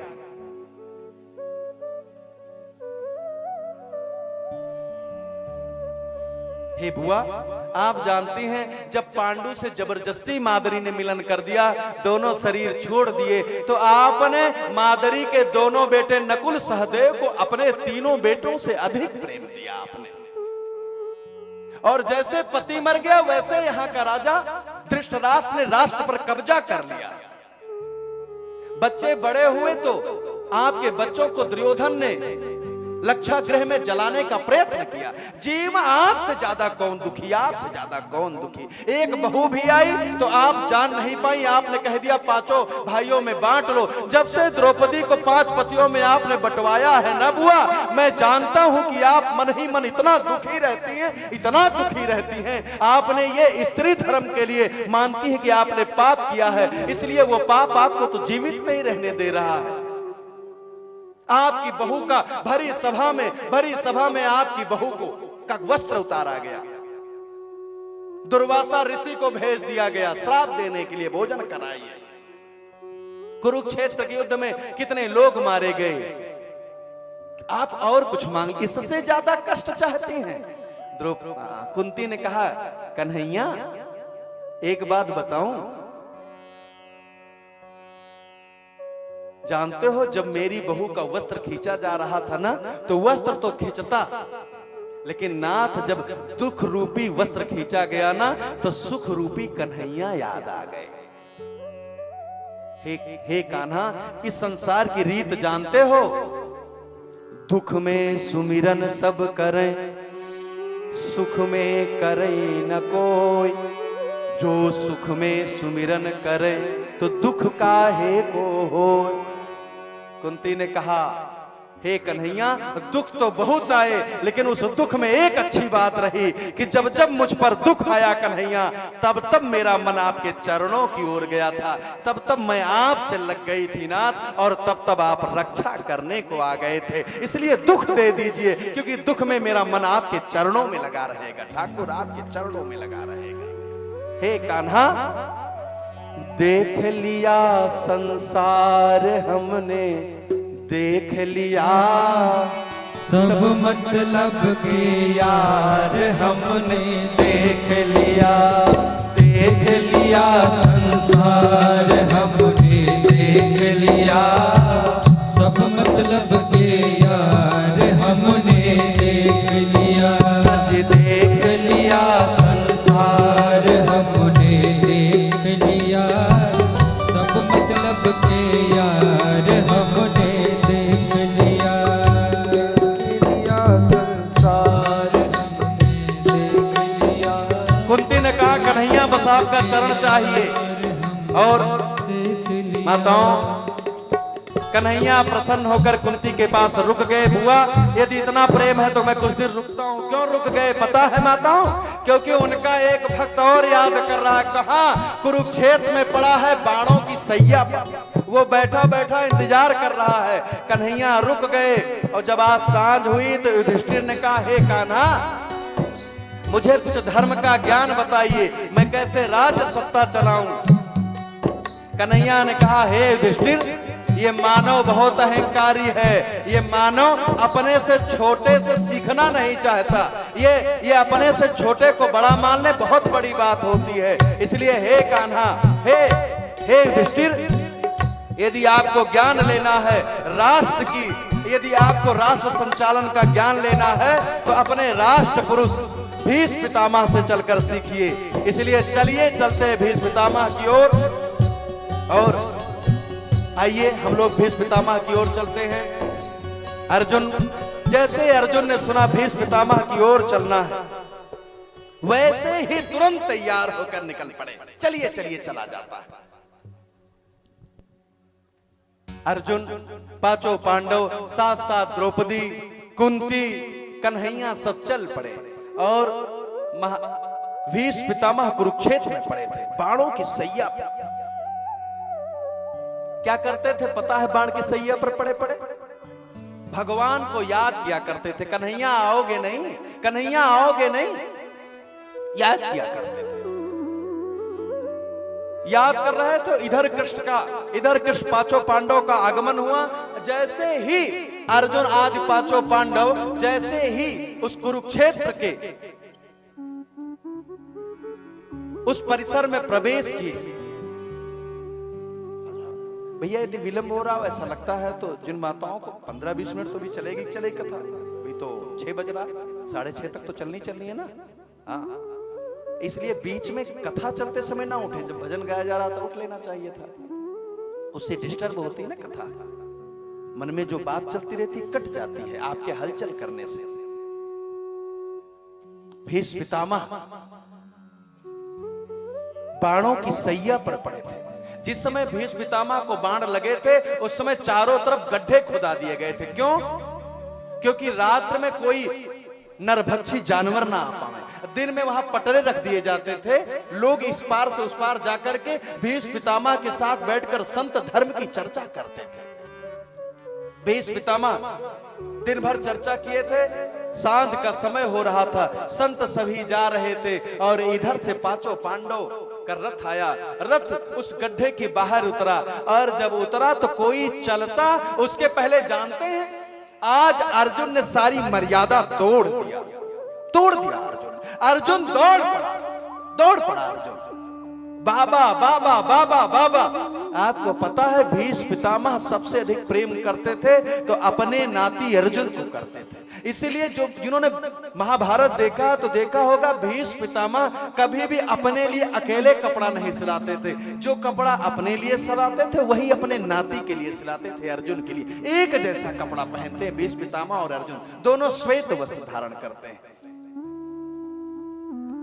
हे बंधुओं, हे माताओं, एक बात आपसे निवेदन कर रहा हूं, गांव छोड़कर भले आप शहर आई हैं लेकिन वहां आपके ससुर, आपकी सास अपने नाती, अपने नातिन को देखने के लिए इंतजार करते रहते हैं। भले ही परदेश आ गए हैं, 2 रुपए कमाने खाने आप सब आए हैं, कोई बात नहीं है, लेकिन साल में एक बार तो अपने बच्चों से उनके बाबा से मिलवा दो। आप जानते हैं कितना प्रेम करते थे भीष्म पितामह। जिस समय भीष्म पितामह को बाण लगा, जिस समय वो बाणों की सैया पर गिरे, सारे उसी समय युद्ध विश्राम कर दिया गया। अर्जुन आकर चरणों में बैठकर रोने लगा, बाबा सबसे अधिक प्रेम किसी ने किया है तो आपने किया है बाबा। बाबा जब आप लेटते थे तो मुझे अपने दोनों पैरों पर बैठा करके मुझे कंधा मत्था करते थे आप। जब तक मुझे आप कंधे पर नहीं बैठा लेते थे बाबा, तब तक आप सोते नहीं थे। और मैं कैसा पापी, जब मेरे कंधे बलवान हो गए तो अपने बाबा की सेवा न कर पाया, बल्कि प्राण लेने दौड़ पड़ा। हाय रे पापी अर्जुन, हाय रे पापी अर्जुन। अपने शीश को बार बार पितामह के सामने पटक रहे थे अर्जुन। पितामह का शीश नीचे गिरा पड़ा था, झुका था, देख नहीं पा रहे थे। भैया तकिया दे दो, भैया तकिया दे दो, भैया तकिया दे दो। जैसे तकिया कहा वैसे दुर्योधन ने इशारा किया। एक सेवक दौड़ कर गया, मलमल की तकिया लाया मोटी सी। जैसे मलमल की तकिया आई, दुर्योधन ने कहा बाबा शीश उठाइए, नीचे तकिया लगा दूं। पितामह ने कहा यह तकिया नहीं चाहिए, मैं तो उसी से तकिया लूंगा जिसने इस चारपाई पर सुलाया है। क्योंकि जब मैं शाम को जाता था, हो तो ध्यान में है, आप जब घर रहती थी, जब आप छोटे से थे ना, तो शाम को बाबा के पास लेटने के लिए हम स्वयं बिस्तर लगा देते थे। बाबा चलो आपका मैंने चारपाई बिछा दिया, लेटा जाए, क्योंकि बाबा के साथ खेलना होता था। भीष्म पितामह ने कहा क्योंकि जीवन भर मेरी चारपाई अर्जुन ने बिछाया है, तकिया अर्जुन लाता था। हे अर्जुन कहाँ है तू, मुझे तकिया दे दे मेरे बच्चे, मुझे तकिया दे। अर्जुन खड़ा हुआ शीश झुका करके, बाबा ए पितामह क्षमा कर दो, तू रो रहा है, मैं आदेश करता हूं तकिया दो। अपने गांडीव पर बाण चला और अर्जुन ने अपने गांडीव पर बाण चढ़ाया, पितामह के शीश पर लगाया और बाण मारा। सीधा भीष्म पितामह की शीश सीधा हो गया। वाह मेरे लाल, वाह मेरे बच्चे। एक इच्छा और थी, क्या? एक इच्छा थी, बेटा प्यास लगी है, प्यास बहुत तेज लगी है। दुर्योधन ने इशारा कर दिया, सोने के कटोरे में जल आ गया, सोने के गिलास में डाला गया, लीजिए। पितामह ने कहा नहीं नहीं, अब तो चलने की बारी है, अब चलने की। अर्जुन मुझ पर एक कृपा कर दे बेटे। हाँ बाबा बताइए। जाते जाते मुझको मेरी माँ गंगा से मिला दे, अंतिम समय जाते जाते तो माँ के चरणों में हो लो। अर्जुन ने गांडीव पर बाण चढ़ाया और यहीं पर माता गंगा का आवाहन करके जैसे मारा वैसे गंगा जी निकल आई और आज पितामह को तृप्त करने लगी। जैसे माँ अपने आंचल में आकर के अपने बच्चे को समाहित कर ली, मेरा लाल, मेरा बच्चा, मेरा बच्चा, मेरा बच्चा। आज अर्जुन ने जब दूर से पितामह को देखा था, दौड़ पड़े अर्जुन, जाकर चरणों में गिर गए। बाबा बाबा बाबा करके दूर से जाकर गिर पड़े चरणों में गिर पड़े अर्जुन। पितामह ने कहा अर्जुन तू आ गया? अर्जुन ने कहा हाँ बाबा आ गया। अकेला आया? नहीं नहीं, सभी भैया आए हैं। अरे भैया को नहीं पूछ रहा हूं, ये तेरा रथ चलाने वाला आया कि नहीं आया? वो जो तेरा रथ हाँकता था वो आया कि नहीं आया? अर्जुन ने कहा आया। कहां है, उसको बुला। कन्हैया सामने आए। कन्हैया सामने आकर हाँ बाबा प्रणाम करता हूं। भीष्म पितामह ने जैसे कन्हैया को देखा तो भीष्म पितामह रोने लगे। कान्हा इतना भी पाप नहीं किया था कि इतना विलंब कर दो आने में, इतना विलंब क्यों कर दिए? कन्हैया ने कहा मुझे भी आपकी बहुत याद आ रही थी बाबा, क्षमा चाहता हूं। लेकिन मैं एक कार्य के लिए आया हूं। पितामह ने कहा तू बिना काम के नहीं आता। अच्छा बता दे क्या काम? पहले तेरा काम कर दूं तो आज मुझे भी तुझसे कुछ काम है, तू मेरा काम कर देना। कन्हैया ने कहा बाबा युधिष्ठिर कुछ ज्ञान लेना चाहता है, इनको ज्ञान दे दो। पितामह ने मना कर दिया, इस युधिष्ठिर का चेहरा नहीं देखना चाहता हूं जिसने राज्य सत्ता को पाने के लिए अपने गुरु को मरवा दिया हो, ऐसे गुरु दोही पुत्र को देखना नहीं चाहता, चेहरा नहीं दिखाना। कन्हैया ने कहा युधिष्ठिर मेरे पीछे खड़े हैं, आप ज्ञान दीजिए। युधिष्ठिर सारा ज्ञान पूछते रहे। कन्हैया खड़े होकर मुस्कुराते रहे। पितामह ने कह दिया था हे कन्हैया तभी तक बोलूंगा जब तक मेरे सामने आप मुस्कुराते रहेंगे। और सारा का सारा ज्ञान पितामह देते रहे बंधुओं। और अंत में युधिष्ठिर ने अंतिम प्रश्न करके विश्राम लिया। जैसे विश्राम लिया वैसे कन्हैया को ध्यान आ गया, अब पितामह के जाने की बारी है। कन्हैया मुस्कुराना बंद कर दिए। जैसे कन्हैया मुस्कुराना बंद कर दिए वैसे पितामह ने कहा हे कान्हा अब मेरे शब्द बंद हो जाएंगे, मैंने इतना ज्ञान दिया तो हे कान्हा मेरी एक इच्छा है। क्या? उन्होंने कहा कि मैं चाहता हूं मेरी बिटिया के संग आप विवाह कर लो। कन्हैया ने कहा बाबा मरते समय पगला गए हैं, आप तो नैष्ठिक ब्रह्मचारी, आपका विवाह तो हुआ नहीं, आपकी कौन बिटिया है? पितामह ने कहा मेरी बेटी मेरी बुद्धि है, जो आज तक किसी के साथ ब्याह ही नहीं गई है मेरी बुद्धि। हाँ इस बुद्धि को एक लड़का पसंद आया। कन्हैया ने कहा कौन है बताओ तो उसी से विवाह करा दूंगा। पितामह ने कहा मेरी बुद्धि को जब पसंद आए कान्हा तो आप पसंद आए।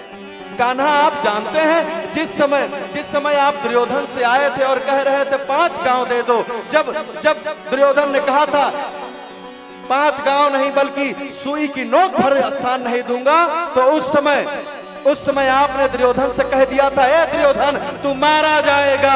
दुर्योधन ने आपको पकड़वाने को आदेश दे दिया था। हे कन्हैया जब आपको पकड़ने के लिए लोग दौड़े थे तो आपने पूर्ण ब्रह्म का स्वरूप धारण किया था। सारे लोगों की आंखें बंद हो गई थी और नाथ है आपने कृपा करके मुझ में वो दृष्टि दिया था, मैंने आपका दर्शन कर लिया था नाथ, मैंने उस समय आपका दर्शन किया था।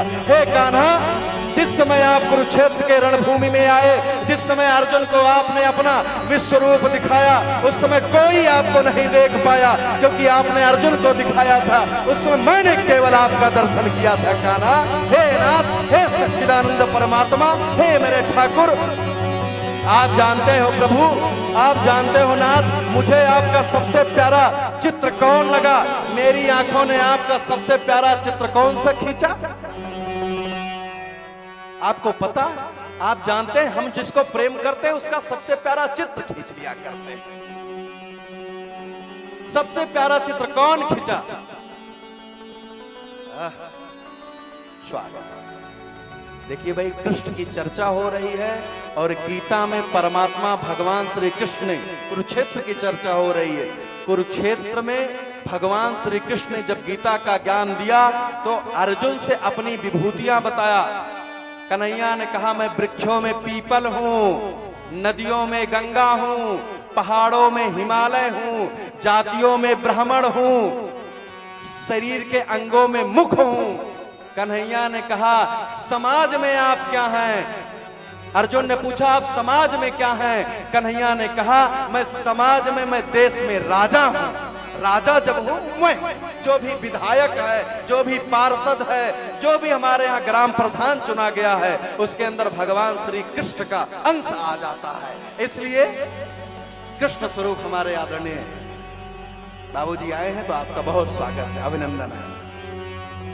मैं निवेदन कर रहा था कि हर मानव की नेत्र, हर मानव का नेत्र अपने प्रियतम का एक चित्र खींचता है, वो अंतिम तक उसी चित्र को याद करता है। आपकी आयु भले 80 साल हो जाए, लेकिन आपने शादी के समय जब पहली बार अपने पति को देखा था वो चेहरा बहुत याद आता है। एक चित्र सबका तय है। वैसे ही पितामह ने कहा, कन्हैया आप जानते हैं मेरी बुद्धि ने आपका चित्र कब खींचा? कन्हैया ने कहा, कब? पितामह ने कहा, जिस समय कुरुक्षेत्र में युद्ध चल रहा था और कन्हैया आप रथ हाके जा रहे थे, मैं सेनापति था, अर्जुन का रथ आप हाके जा रहे थे, अर्जुन से मेरा युद्ध चल रहा था, मैं बाणों पर बाण चलाए जा रहा था अर्जुन पर, और आप जब सामने दिखे थे नन्नाथ, कई दिन से युद्ध हो गया था, अर्जुन ने आपकी ओर देखा, आप थोड़ा क्रोध में आए थे, और जब आपका चेहरा लाल पड़ा, आपका चेहरा गुलाबी पड़ गया, तो मेरा भी ध्यान आपकी ओर गया, मैंने ध्यान किया, आपको आज तक प्रणाम नहीं किया हूं, तब मैंने एक बाण आपके चरणों पर मार दिया था, आप और तिलमिला गए थे, मैंने दूसरा बाण कन्हैया आपके शीश पर मारा था, आपका मुकुट गिर गया था, आप तो बिल्कुल क्रोध में आ गए थे। अरे नाथ, मैं मार नहीं रहा था, बल्कि चरण में प्रणाम किया था, और शीश में मैंने हृदय से पुष्पांजलि करके माला छोड़ी थी। लेकिन हे नाथ, जैसे मैंने अर्जुन के रथ पर देखा तो मुझे क्रोध आ गया। अरे परमात्मा को तो मेरे जीवन के रथ पर क्यों नहीं आ पाए? मेरे जीवन के रथ पर आना चाहिए, इसलिए मैंने क्रोध में आकर अर्जुन का रथ नष्ट कर दिया। हे ठाकुर, हे परमात्मा, आप उस समय कूद पड़े थे और उसी रथ का चक्का लेकर मुझे मारने दौड़ पड़े, और जब आप लेकर दौड़े, प्रतिज्ञा तोड़कर, इस भक्त के लिए प्रतिज्ञा तोड़ दी थी, मैं घुटनों के बल बैठ गया था, हाथ जोड़ करके। उस समय जब रथ का चक्का लेकर स्नेह भरी दृष्टि आपकी थी नाथ, वही सबसे प्रिय चेहरा आपका था। हे नाथ, उसी समय सबसे प्रिय आप लग रहे थे। राजीव नयन धरे धनुष, नेत्र तो कमल जैसे हो। पिता हर समय क्रोध में दिखता है, लेकिन उसके नेत्र में प्रेम होता है, वात्सल्य होता है। वह आप तो पिता जैसा दिख रहे थे। हे कन्हैया, अब मुझे अपने चरणों में ले लो। निवेदन किया, ललित गति विलास वल गुहास प्रणय निरीक्षण कल्पितो रुमान। हे कान्हा, आपसे सुंदर कौन है? आप जानते हैं कान्हा, मैंने प्रतिज्ञा ले लिया था, कल पांचों पांडवों में से एक मारा जाएगा। जिस समय दुर्योधन ने मुझसे कहा था, दुर्योधन ने कहा डेली कौरव मारे जाएंगे, पांडव नहीं मारे जाएंगे, आप मिल चुके हैं पांडव से। भीष्म पितामह ने कहा, मैं प्रतिज्ञा करता हूं, पांचों पांडवों में से कल एक मारा जाएगा। डर गई द्रौपदी, सब रोने लगे, पांचों पांडव रो रहे थे, कौन मरेगा? अर्जुन कल मारा जाएगा। भीष्म पितामह की प्रतिज्ञा कभी झूठी नहीं हो सकती। रात भर चर्चा हुई और 4 बजे कन्हैया ने द्रौपदी को सजाया और द्रौपदी को सजा कर ले गए पितामह के पास। द्वार पर खड़े हो गए और कहा, हे द्रौपदी, जाकर 5 बार प्रणाम करना, आवाज को बदल बदल कर करना। जब ये 5 बार आशीर्वाद दे दे, जब 5 बार आशीर्वाद दे दे, तब पूछ लेना कल क्या मेरे 5 पतियों में से कोई मारा जाएगा। और द्रौपदी का आप जानती हैं, जाना हुआ, बार बार प्रणाम करना हुआ। जब 5 बार प्रणाम द्रौपदी ने कर लिया भीष्म पितामह से और 5 बार आशीर्वाद पा गई, तब द्रौपदी ने पूछा, हे बाबा, कल यदि मेरे 5 पतियों में से यदि कोई भी मारा जाएगा तो बोलो बाबा, आपका वचन झूठा नहीं कहाएगा। भीष्म पितामह की लगी समाधि टूट गई, दौड़ कर निकले घर के बाहर। हे द्रौपदी, बता तुझे कहां छिपा इस जगह तुझे लाने वाला? द्रौपदी ने कहा, वो पीछे छिपा है। मैं दौड़ कर बाहर आया था तो क्या देखा, डेहुड़ी का दृश्य निराला था। पीतांबर की घूंघट ओढ़े वहां खड़ा बसुरिया वाला था। आप लेकर आए थे नाथ, आप भी दासी बनकर आए थे, यहाँ कोई पहचान न जाए। और द्रौपदी की सैंडल को अपनी कांख में दबाए थे। हे नाथ, अब चरण शरण दीजिए मुझे।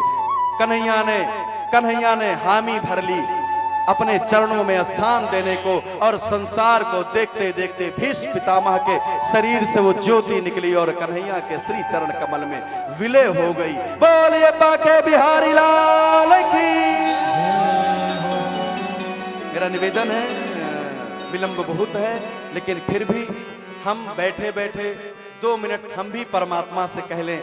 मेरी भी आपसे एक अर्ज है नाथ, मैं भी आपसे एक अर्ज चाहता हूं, हम सबको भी मुक्त करिए ठाकुर। हे नाथ, एक अर्ज मेरी सुन लो, दिलदार है कन्हैया, एक अर्ज मेरी सुन लो, दिलदार है कन्हैया, एक अर्ज मेरी सुन लो, कथा को एक विश्राम कर दिया जाएगा। अधिकतम 10 मिनट में हम लोग छूट जाएंगे। निवेदन कर लें कन्हैया से, दिलदार है कन्हैया, कर दो अधम की नैया, कर दो अधम की नैया, भव पार है कन्हैया, एक अर्ज मेरी सुन लो, दिलदार है कन्हैया, एक अर्ज मेरी सुन लो, दिलदार है कन्हैया। कथा के विश्राम सत्र में निवेदन कर लीजिए, हे ठाकुर सबको मुक्त किए हैं, हमें काहे छोड़ दिए हैं।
मैं हूँ अधम जनों का सरदार है कन्हैया। मैं हूँ अधम जनों का सरदार है कन्हैया।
करुणा निधान करुणा करनी पड़ेगी तुमको। एक निवेदन मेरा आप सबसे, भक्ति का सबसे अच्छा गुण माता पिता भगवान गुरु, उनके सामने जिद करना उनको बहुत अच्छा लगता है।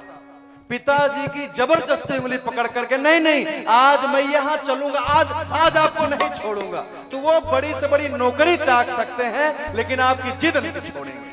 आप जिद करके देखें, परमात्मा बिना जिद पर नहीं आता। छोटा सा बच्चा जब लिटा दिया जाता है, बच्चा जब रोने लगता है तो माँ फिर उसको निप्पल पकड़ा जाती, गुनगुना दे जाते, फिर काम पर लग जाती। बच्चा फिर रोता है तो फिर माँ कुछ ना कुछ खिलौना दे जाती है। लेकिन जब बच्चा जिद करके दोनों हाथ उठा करके रोने लगता है तो माँ काम छोड़ करके बच्चे को गले लगा लेती है। इसलिए भगवान से जिद करिए। करुणा निधान करुणा करनी पड़ेगी तुमको। करुणा निधान करुणा करनी पड़ेगी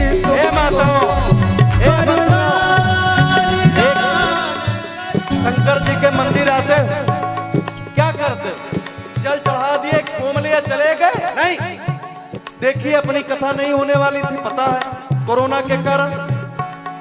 3 दिन पहले हमारे लोगों ने, यहाँ के लोगों ने फोन किया, महाराज जी विधायक जी कह रहे हैं वैसे आदेश तो नहीं है लेकिन रिस्क लेवा करके कथा तो होगी, कथा नहीं रुकेगी और चाहे सारा काम रुक जाए, कोरोना रहे न रहे लेकिन कथा नहीं रुकेगी, कथा जरूर होगी। और देखिए विधायक जी की छोटी इच्छा से परमात्मा ने ऐसा कृपा किया कि यहाँ के डीएम ने कह दिया मैं पूरे जिले से ही कोरोना के लिए जो आर्डर है रुकने का वो मुक्त कर देता हूँ, स्वतंत्र कर देता हूँ। खूब चकाचक कथा करिए, चाहे जितना पंडाल भर लीजिए, चकाचक कथा हो रही कि नहीं हो रही?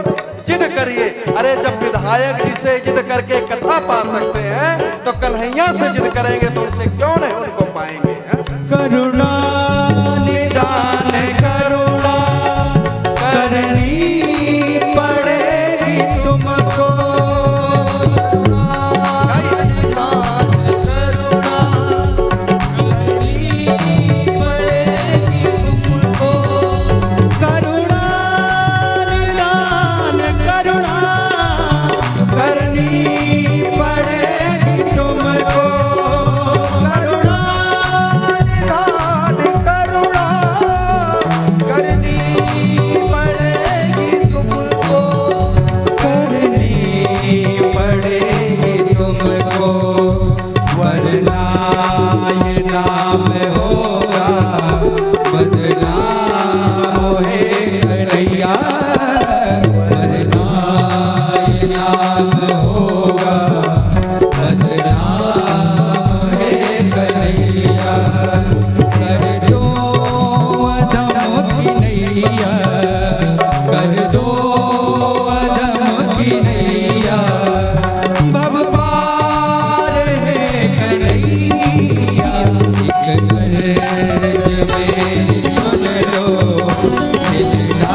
बांके बिहारी लाल की। कथा को यहाँ विश्राम करते हैं, लेकिन 1 मिनट के लिए केवल अपनी बुद्धि को, अपने मन को, अपने चित्त को 1 मिनट के लिए मुझे और दे दीजिए, क्योंकि 1 दिन पीछे चल रहे हैं। अभी केवल 2 घंटे 15 मिनट कथा हुई है, इसलिए आज का भी विषय नहीं पूरा हुआ है, कल वाला। इसलिए पद्य रूप में अधिकतम 5 मिनट में सुने कि तत्पश्चात पितामह को मुक्त करके परमात्मा भगवान श्री कृष्ण का अपने द्वारिका लौट कर जाना, मेरठ से, हस्तिनापुर से, और उधर कन्हैया का जाना, इधर उत्तरा को बच्चा होना। उत्तरा का जब गर्भ हुआ तो युधिष्ठिर आदि बड़े प्रसन्न हुए, ब्राह्मणों को बुलाया गया, उस बच्चे का नामकरण हुआ, उस बच्चे का नाम रखा गया विष्णु रात। लेकिन जब वो पैदा हुआ, जिसको दिया जाता था वो बच्चा पहले ऊपर देखता था, वो कुछ देखता था फिर रोता था। युधिष्ठिर ने कहा यह बच्चा सबकी लगता है परीक्षा लेता है, और जब परीक्षा पूर्ण नहीं होती तो रोने लगता है, इसलिए इस बच्चे का नाम परीक्षित हो जाएगा। और उसका नाम परीक्षित भी हो गया। बच्चे के निष्कासन में कन्हैया का भी आना, क्योंकि जिस माँ को बच्चा हुआ रहता है, निष्कासन में उसके मैके से चढ़ावा आता है, उसके पति के ननिहाल से आता है, इसलिए कृष्ण का पुनः आना और परीक्षित का कृष्ण की गोद में जाना, कन्हैया को देखना, और इस बार रोना नहीं बल्कि चिपक जाना। इसीलिए रहीमदास जी ने कहा, हे भैया रन बन बैर विपत्ति में रहीमन मरिए न रोय, जो रक्षक जननी जठर सो हरि गयो न सोय। परमात्मा हर जगह हमारी चिंता करने वाला है, जो माँ के गर्भ में हमारी रक्षा कर सकता है, वो हर पल पल अपने साथ साथ है। मेरा ठाकुर तो कहता है, तू मुझ पर विश्वास रख ले और तू चाहे जहां जहां चल, जहां जहां जाएगा मेरा साया साथ होगा। हर समय परमात्मा हम पर कृपा ही किए रहता है। और परमात्मा जब इस बार गए तो अर्जुन भी चल पड़े, क्योंकि आप जानते हैं जिस समय कुरुक्षेत्र का युद्ध हुआ था, उस समय युधिष्ठिर की आयु लगभग 88 साल थी, कन्हैया उस समय लगभग 80 साल के थे, और अब लगभग 100 साल होने वाले हैं कन्हैया को। अर्जुनाद लौट चुके हैं, 125 साल रहना द्वारिका में। तत्पश्चात आप जानते हैं लीला संवरण करना, यह कथा अंतिम दिन भी आएगी। कन्हैया का अपने स्वजनों को लेकर सोमनाथ मंदिर जाना, और वहां पर लोगों का पिंडदान करना, मदिरा पीना, आपस में लड़ना, एक दूसरे को मारना, और बचाने के लिए जब दाऊ जी बढ़े तो कन्हैया ने मना किया। दाऊ जी शेषनाग का अवतार लेकर समुद्र में प्रवेश कर गए। कन्हैया एक वृक्ष के नीचे जाकर बैठ गए, पीपल के नीचे वंशी बजा रहे थे। उसी बीच आप जानते हैं बहेलिया का तीर मारना, और बहेलिया के तीर मारने पर कन्हैया के पैर में लगना, बहेलिए का क्षमा मांगना, परमात्मा को उसको क्षमा करके मुक्त करना, और अर्जुन से तुरंत कहना, है अर्जुन भाग जाओ जल्दी, मेरे द्वारिका जाओ, मेरे जो अति प्रिय स्वजन है उनको लेकर चले जाओ, क्योंकि आज के 7वें दिन द्वारिका जलमग्न हो जाएगी। अर्जुन का जाना, उद्धव जी का यहाँ रुक जाना, मैत्रेय का रुकना, यही कथा सेम वहां भी आएगी। यहाँ अर्जुन से जुड़ी कथा है। अर्जुन जी का लौटना, लौटते समय कन्हैया की कुछ पत्नियों को लेकर वापस आना, लेकिन रास्ते में जंगल के लोगों ने आक्रमण कर दिया अर्जुन पर और स्त्रियों को लूट लिया। तभी कहा गया समय समय की बात है, समय होत बलवान भिल्लन लूटा गोपिका। वही अर्जुन वही बाण। कन्हैया के जाने के बाद अर्जुन बचा नहीं पाए। अर्जुन का आना, युधिष्ठिर के सामने पहुंचना और सामने खड़े होकर सर झुकाकर खड़े होना। युधिष्ठिर ने अर्जुन से पूछा, हे अर्जुन, तूने कौन सा पाप कर दिया?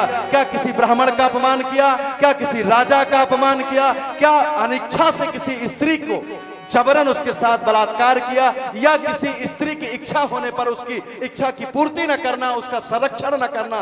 तूने किसी गाय को मार दिया, किसी गांव में आग लगा दिया, कौन पाप कर दिया? अर्जुन ने कहा, वंचितो हम महाराजा, हम वंचित हो गए। किससे? हरिणा बंधु रूपिणा, उस परमात्मा से जो मित्र समान था वो अब नहीं रहा। कुंती बैठी थी, कुंती ने वहीं ध्यान लगाया, शरीर छोड़ दिया। तुरंत परीक्षित को बुला करके युधिष्ठिर ने राजा बना दिया। स्वयं पांचों पांडव और द्रौपदी को लेकर के स्वर्गारोहण की यात्रा पर निकल गए, बद्रीनाथ होते हुए। आज भी आप जानते हो मार्ग है। उत्तराखंड की जो सरकार है वो यात्रा 15,000 रुपए में कराती है, और वहां से निकले आप जिससे बद्रीनाथ जाएंगे और सरस्वती नदी क्रॉस करेंगे, उस भीमशिला पर चढ़ते ही आगे से मार्ग हो जाता है। द्रौपदी ने सबसे पहले चढ़ते समय अपने शरीर को छोड़ा और आप जानते हैं सहदेव ने, नकुल ने, अर्जुन ने और भीम ने। तत्पश्चात युधिष्ठिर के पास धर्मराज का रथ आना और युधिष्ठिर के साथ एक कुत्ता गया था, उस कुत्ते को जिद से लेकर युधिष्ठिर गए। उसी समय धर्मराज का श्राप हो जाना, जो भी मनुष्य कुत्ता पालेगा वो भी अगले जन्म में समझदार है। हाँ, कुत्ता पालना नहीं बल्कि कुत्ता का भरण पोषण करना, इतना खिलाना कि आपका द्वार न छोड़ पाए, वो रक्षण करे। कोई कभी किसी को बांध कर अपनी रक्षा नहीं कर पाया। यदि अपनी रक्षा कोई किसी को बांध कर रख पाता, अपने सुरक्षा गार्डों से कोई बच जाता, तो हमारी देश की नेत्री, वास्तव में ऐसी नेत्री जिसके कारण आज पाकिस्तान सर नहीं उठा पा रहा, जिसने पाकिस्तान के 2 टुकड़े करा दिए अपने बुद्धि से, बांग्लादेश अलग करा दिया, वो इंदिरा गांधी मारी न जाती यदि उनका स्वयं सुरक्षा कर्मी उनको बचा लेता, उसने मारा है। इसलिए भैया बांध कर बाजार नहीं लगता, प्रेम से बाजार चला करता है, प्रेम से बाजार चला करता है। और माताओं बंधुओं, इधर 5 पांडवों का मुक्त होना, उधर अभिमन्यु का परीक्षित का राजा बनना, क्योंकि गाड़ी तेज चल रही है। अब परीक्षित का यात्रा पर निकलना। कल हम लोग थोड़ी चर्चा करते हुए गुरु को बुलाएंगे और आज की कथा और कल की कथा कल गाएंगे। कल वैसे जन्म का दिन है, मेरा निवेदन है 2 बजे आप आ जाइए, तब 6 बजे हो पाएगा भैया, नहीं तो 8 बज जाएगा। 2 बजे आ पाएंगे? पक्का पक्का? तो मुस्कुराते हुए एक पंक्ति गाते हुए चला जाए यहाँ से, ठीक है?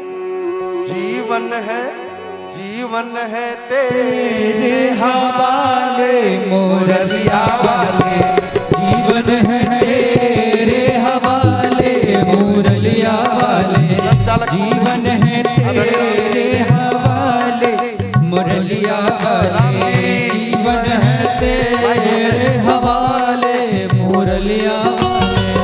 हाँ मुरलिया वाले प्यारे मुरलिया वाले, हाँ मुरलिया वाले प्यारे बसुरिया वाले, जीवन है जीवन है जीवन है तेरे हवाले मुरलिया वाले, जीवन है तेरे हवाले मुरलिया वाले।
भजन है कल गाएंगे क्योंकि विलंब हो रहा है।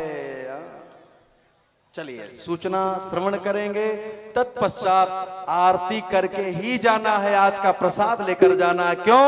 क्योंकि कल कन्हैया यहाँ आने वाले हैं, कथा का 4था दिन है और परमात्मा यदि तभी यहाँ आएंगे, विलंब कर देंगे। यदि आज आपने आरती और प्रसाद नहीं लिया तो उनको लगेगा कल मेरे जन्म के समय भी नहीं रहेंगी, इसलिए उनको विश्वास दिलाएंगे तब वो आएंगे। और कितने समय आएंगी? 2 बजे। कितने समय? बहुत अच्छा, पढ़े लिखे हैं। आपका क्षेत्र वास्तव में उर्कुरा, आरती के लिए दोनों यजमान साथ में आज अपने गिरी जी का शादी की सालगिरह है, तो वो भी अपनी देवी जी के संग व्यासपीठ पर हमारे विधायक जी आज आए हुए हैं, तो उनसे भी निवेदन है कृपया आरती के लिए मंच की ओर आएंगे। आरती की थाल सजे, तब तक कोरोना रूपी महामारी से विश्व को बचाने के लिए, परिवार को बचाने के लिए, समाज को बचाने के लिए, राष्ट्र को बचाने के लिए आइए मिलकर सामूहिक प्रार्थना। हे ईश सब सुखी हो, कोई न हो दुखारी, सब हो निरोग भगवन, धन धान्य के भंडारी। सब भाद्र भाव देखे, सन्मार्ग के पथिक हो, दुखिया न कोई होवे, सृष्टि में प्राणधारी।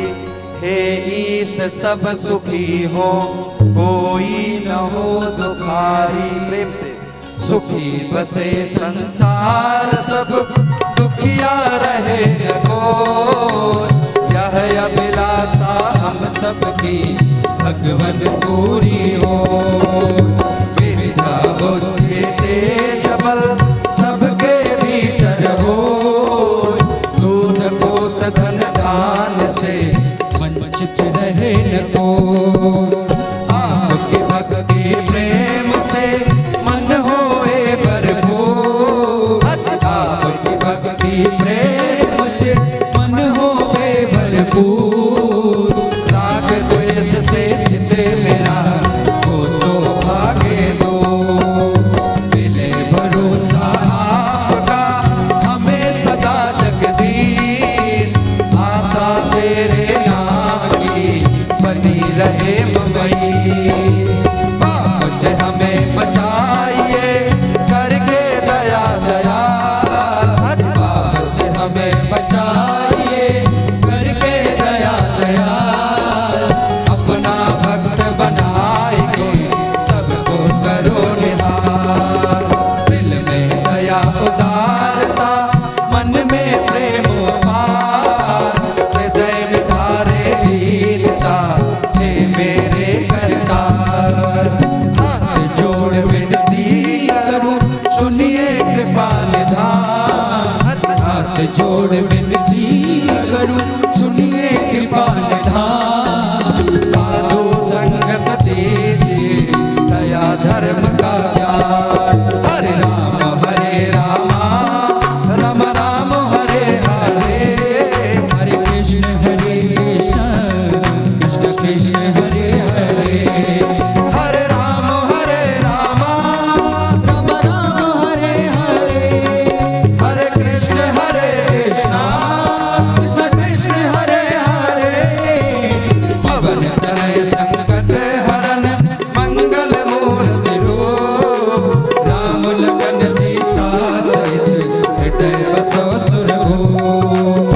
बार बार वर मांगो, हरस देव श्री रंग, पद सरोजयन पायने, भगति सदा सतसंग। सियावर रामचंद्र की जय, पवन सुत हनुमान की जय, उमापति महादेव की जय। बोलो भाई सब संतन की जय, श्री सत्यदेव भगवान की जय।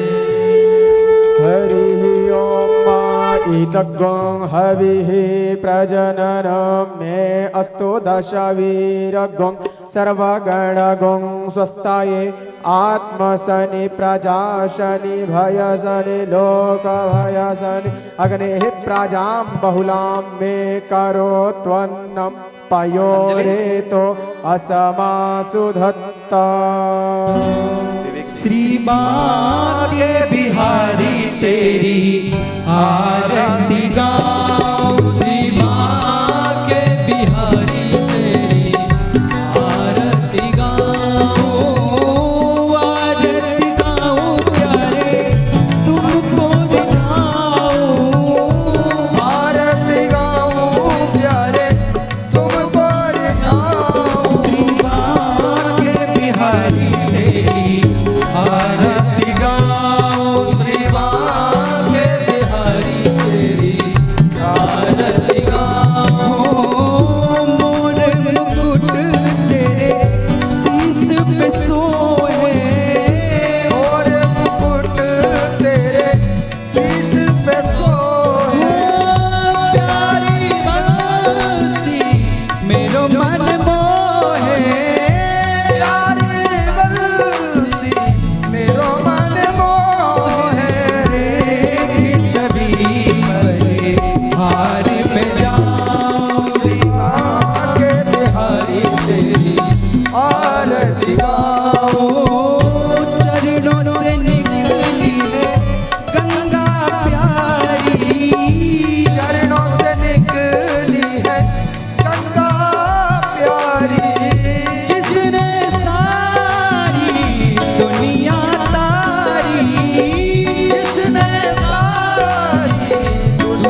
दुख जीवन प्यारे साथ आप हो। श्री चरणों में बल बल जाओ, आगे बिहारी तेरी आरती गाओ। संग सोहे भान दुलारी, संग सोहे ब्रज भान दुलारी। ललता विशाखा सखिया प्यारी, ललिता विशाखा सखिया प्यारी। निवास सदा है पावन पाओ सीता के बिहारी तेरी आरती गाओ, के बिहारी तेरी आरती गाओ, आगे बिहारी तेरी आरती गाओ। अम्बे तू है जगदम्बे काली, जय दुर्गे खबर वाली, तेरे ही गुण गाए आरती हो मैया, हम सब उतारे तेरी आरती हो मैया, हम सब उतारे तेरी आरती। तेरे भक्त जनों पर मैया भीड़ पड़ी है भारी, मैया भीड़ पड़ी है भारी। ओ दानव दल पर टूट पड़ो माँ, दानव दल पर टूट पड़ो माँ। करके सिंह सवारी, सौ सौ सिंहों से है बलशाली, अष्टभुजाओं वाली, दुखियों के टुकड़े ही बारती हो मैया, हम सब उतारे तेरी आरती। अम्बे तू है जगदम्बे काली, जय दुर्गे खबर वाली, तेरे ही गुण गाए भारती हो मैया, हम सब उतारे तेरी आरती। माँ बेटी का है इस जग में बड़ा ही निर्मल नाता, बड़ा ही निर्मल नाता। पूत कपूत सुने हैं प्रणाम, कपूत सुने हैं प्रणाम। माता सुनी गो माता सब पे करुणा बरसाने वाली, अमृत बरसाने वाली, दुखियों के टुकड़े निवारती हो मैया, हम सब उतारे तेरी आरती।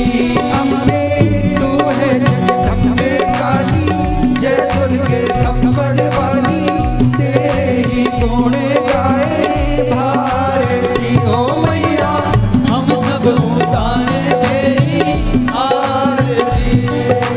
नहीं मांगते धन और दौलत, ना चांदी ना सोना मैया, ना चांदी ना सोना।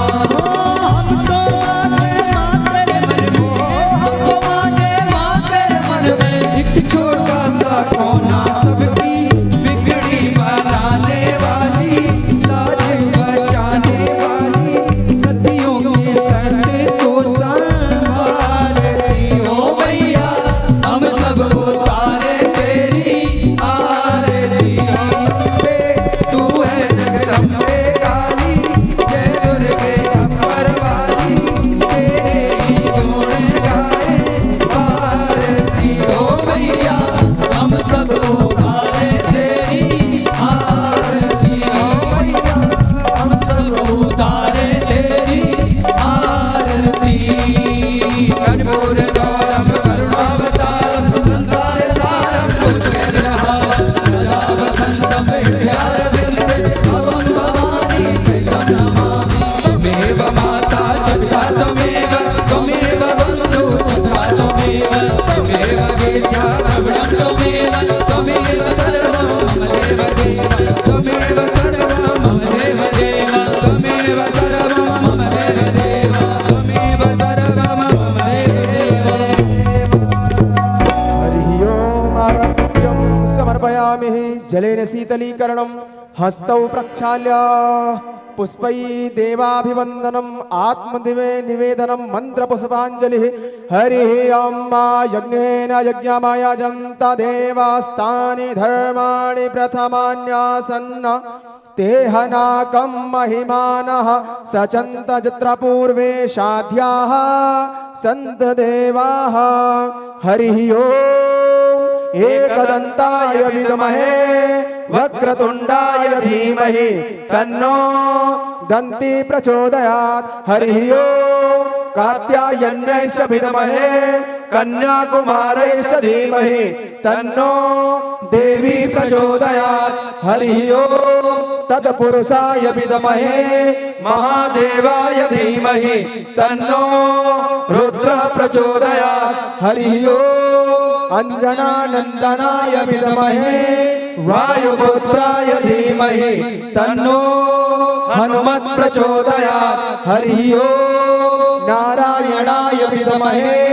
वासुदेवाय धीमहि तन्नो विष्णुः प्रचोदयात् हरिः ओम् महालक्ष्मीश्च विद्महे विष्णुपत्नीश्च धीमहि तन्नो लक्ष्मी प्रचोदयात् सेवन्त कामकुल चाम्पक पाटलाब्जे पुण्णार्घजात करवीर रसाल पुष्पै बिल्वं प्रभाल तुलसी दल मंजरी त्वं पूजयामि जगदीश्वर मे प्रसीद नाना सुगंध पुष्पाणि यथा कालो भवानि च पुष्पाञ्जलिर्मया दत्ता ग्रहण परमेश्वर मंत्र पुष्पांजलिं समर्पयामि श्री पुराण पुरुषोत्तमाय नमः।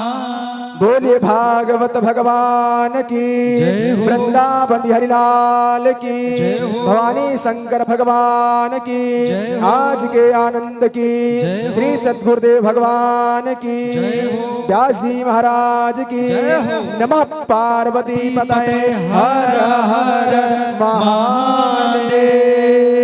सर्वे भवन्तु सुखिना सर्वे सन्तु निरामयः सर्वे भद्राणि पश्यन्तु मा कश्चित् दुःखभाग् भवेत्। ओम शांति शांति शांति।